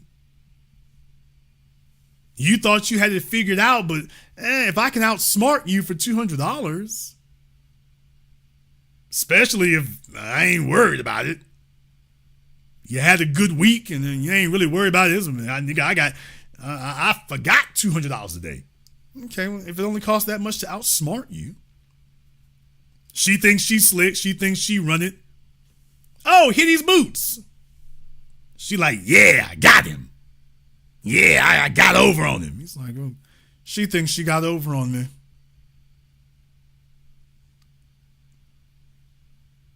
Ma'am, I wasn't doing nothing else with that $200. That $200 thrills you. Let me tell y'all something. I went to the gas station here the other damn day. It was $90 to fill up. What? I'm not flossing. I'm not flexing. I'm not saying nothing here. I'm just saying to get full octane unleaded from DC. Let me put that in context. Right outside DC in Arlington. Right outside DC in Arlington, Virginia, cost me $90. Okay, well, I gotta leave, so I guess I'm gonna buy it. You think I'm stunting over $200, baby? It cost me that. It cost me that to fill up the truck twice to get back to Louisiana. It cost me that for 2 tanks of gas, well, 2.5 tanks of gas to get back to Louisiana. You think that when a man starts doing the math and starts going over the numbers and working the equation, you think he's going to say, hey, well, that's a cheat code. All right, that'll work. If that will outsmart this chick who thinks she's getting over, if that'll outsmart her, okay, let me go ahead and throw that right quick. And what do you know? She's outsmarted.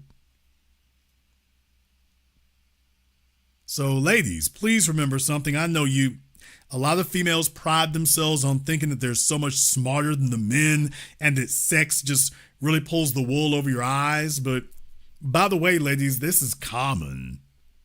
This is common. Men realize that finances, just like sex tends to turn off a man's brain, men understand that finances and expensive things turn off a woman's brain. And deal with it, nigga. Just like females understand that sex turns off a man's brain, well, guess what we know? Finances and expensive things turn off females' brains. A female see a Gucci bag, a female see a Prada, a female see some shoes, a female see a G-Wagon. Man, look here, she'll get in the damn car with John Damn Me Wayne Gacy and Jeffrey Dahmer. Auntie, chill. Don't y'all know that? Like Cat Williams in that movie. I forget which movie that was with Owen Wilson. Cat trying to talk to him and he hitchhiking, trying to talk to him and they picking him up and they said, we'll put you in the back seat if we can tie you up. Okay. Dude, you pull up in a damn Bentley? She's always wanted to be in a Bentley. Like, okay, you can get in the Bentley, but I gotta tie you up in this back seat. Me and my friend Jeffrey Dahmer up here. Well, you can ride in our Bentley. My name's Chuck Manson. I brought my friend Jeffrey Dahmer. You sit back here in this back seat. You can ride in our Bentley. Don't you know half these females be tying themselves up? All right, let's go. She's sitting in the damn back seat from the serial killers. But she's sitting there, I'm in the Bentley. You stupid heifer. These two men, they done chopped up everything up and down the East Coast. I'm in the Bentley.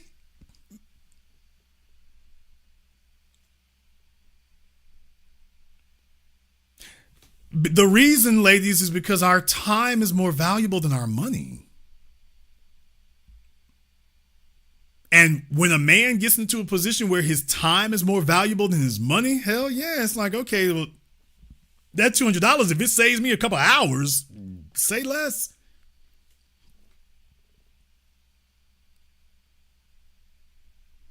That confuses the hell out of females. They're used to you fighting over. It's like, as long as she's fighting, she's like, yeah, it's got value. And it's, oh, hell, he didn't double cross me. No, we just know if it turns your brain off, it's like, okay, she's not thinking.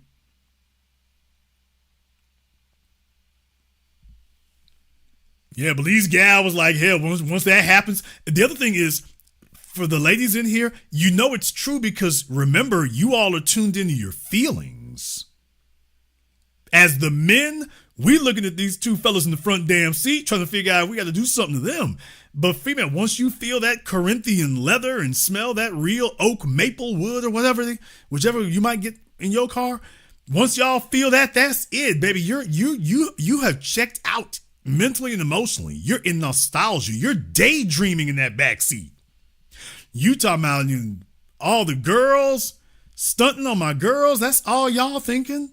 You are completely plugged into your emotions. You don't even see this bastard up here in the damn front seat sharpening his knife. What?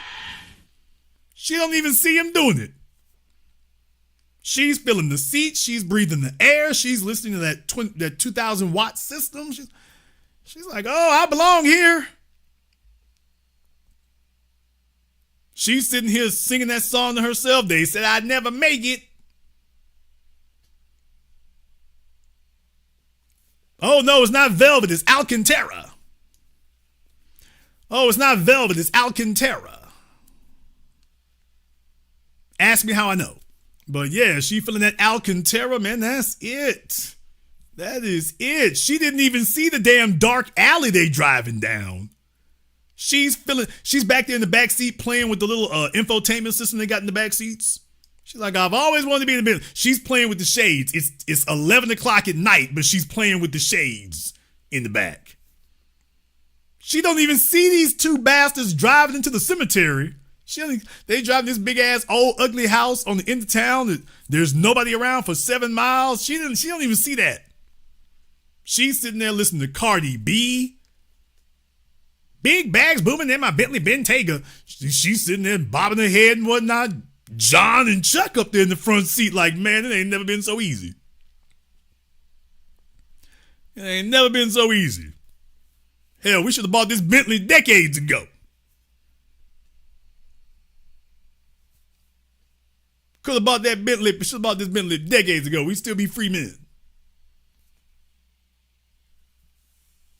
All you need is a Bentley and an Instagram account. Damn!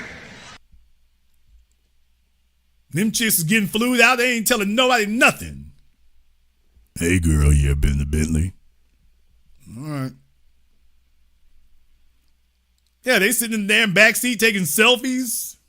The killer's in the front seat. She taking selfies. She like, oh, I ain't telling nobody that she done met these guys. She got her shades on. Telling herself she looks like Ciara or Drea Michelle. She puts her shades on in the damn backseat taking selfies. You see him in Miami. She's in the backseat taking selfies and trying to look all serious and like she owns it. She's a starlet.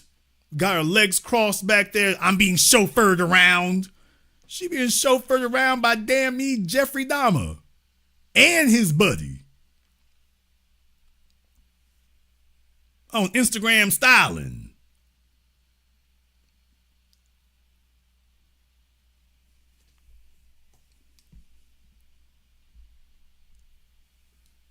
Yes, it turns their brains off. Worldwide. Not just in America, worldwide. Worldwide. Hell yeah, men are going to keep doing that because it works. Because it works. We're going to go ahead and wrap things up here tonight.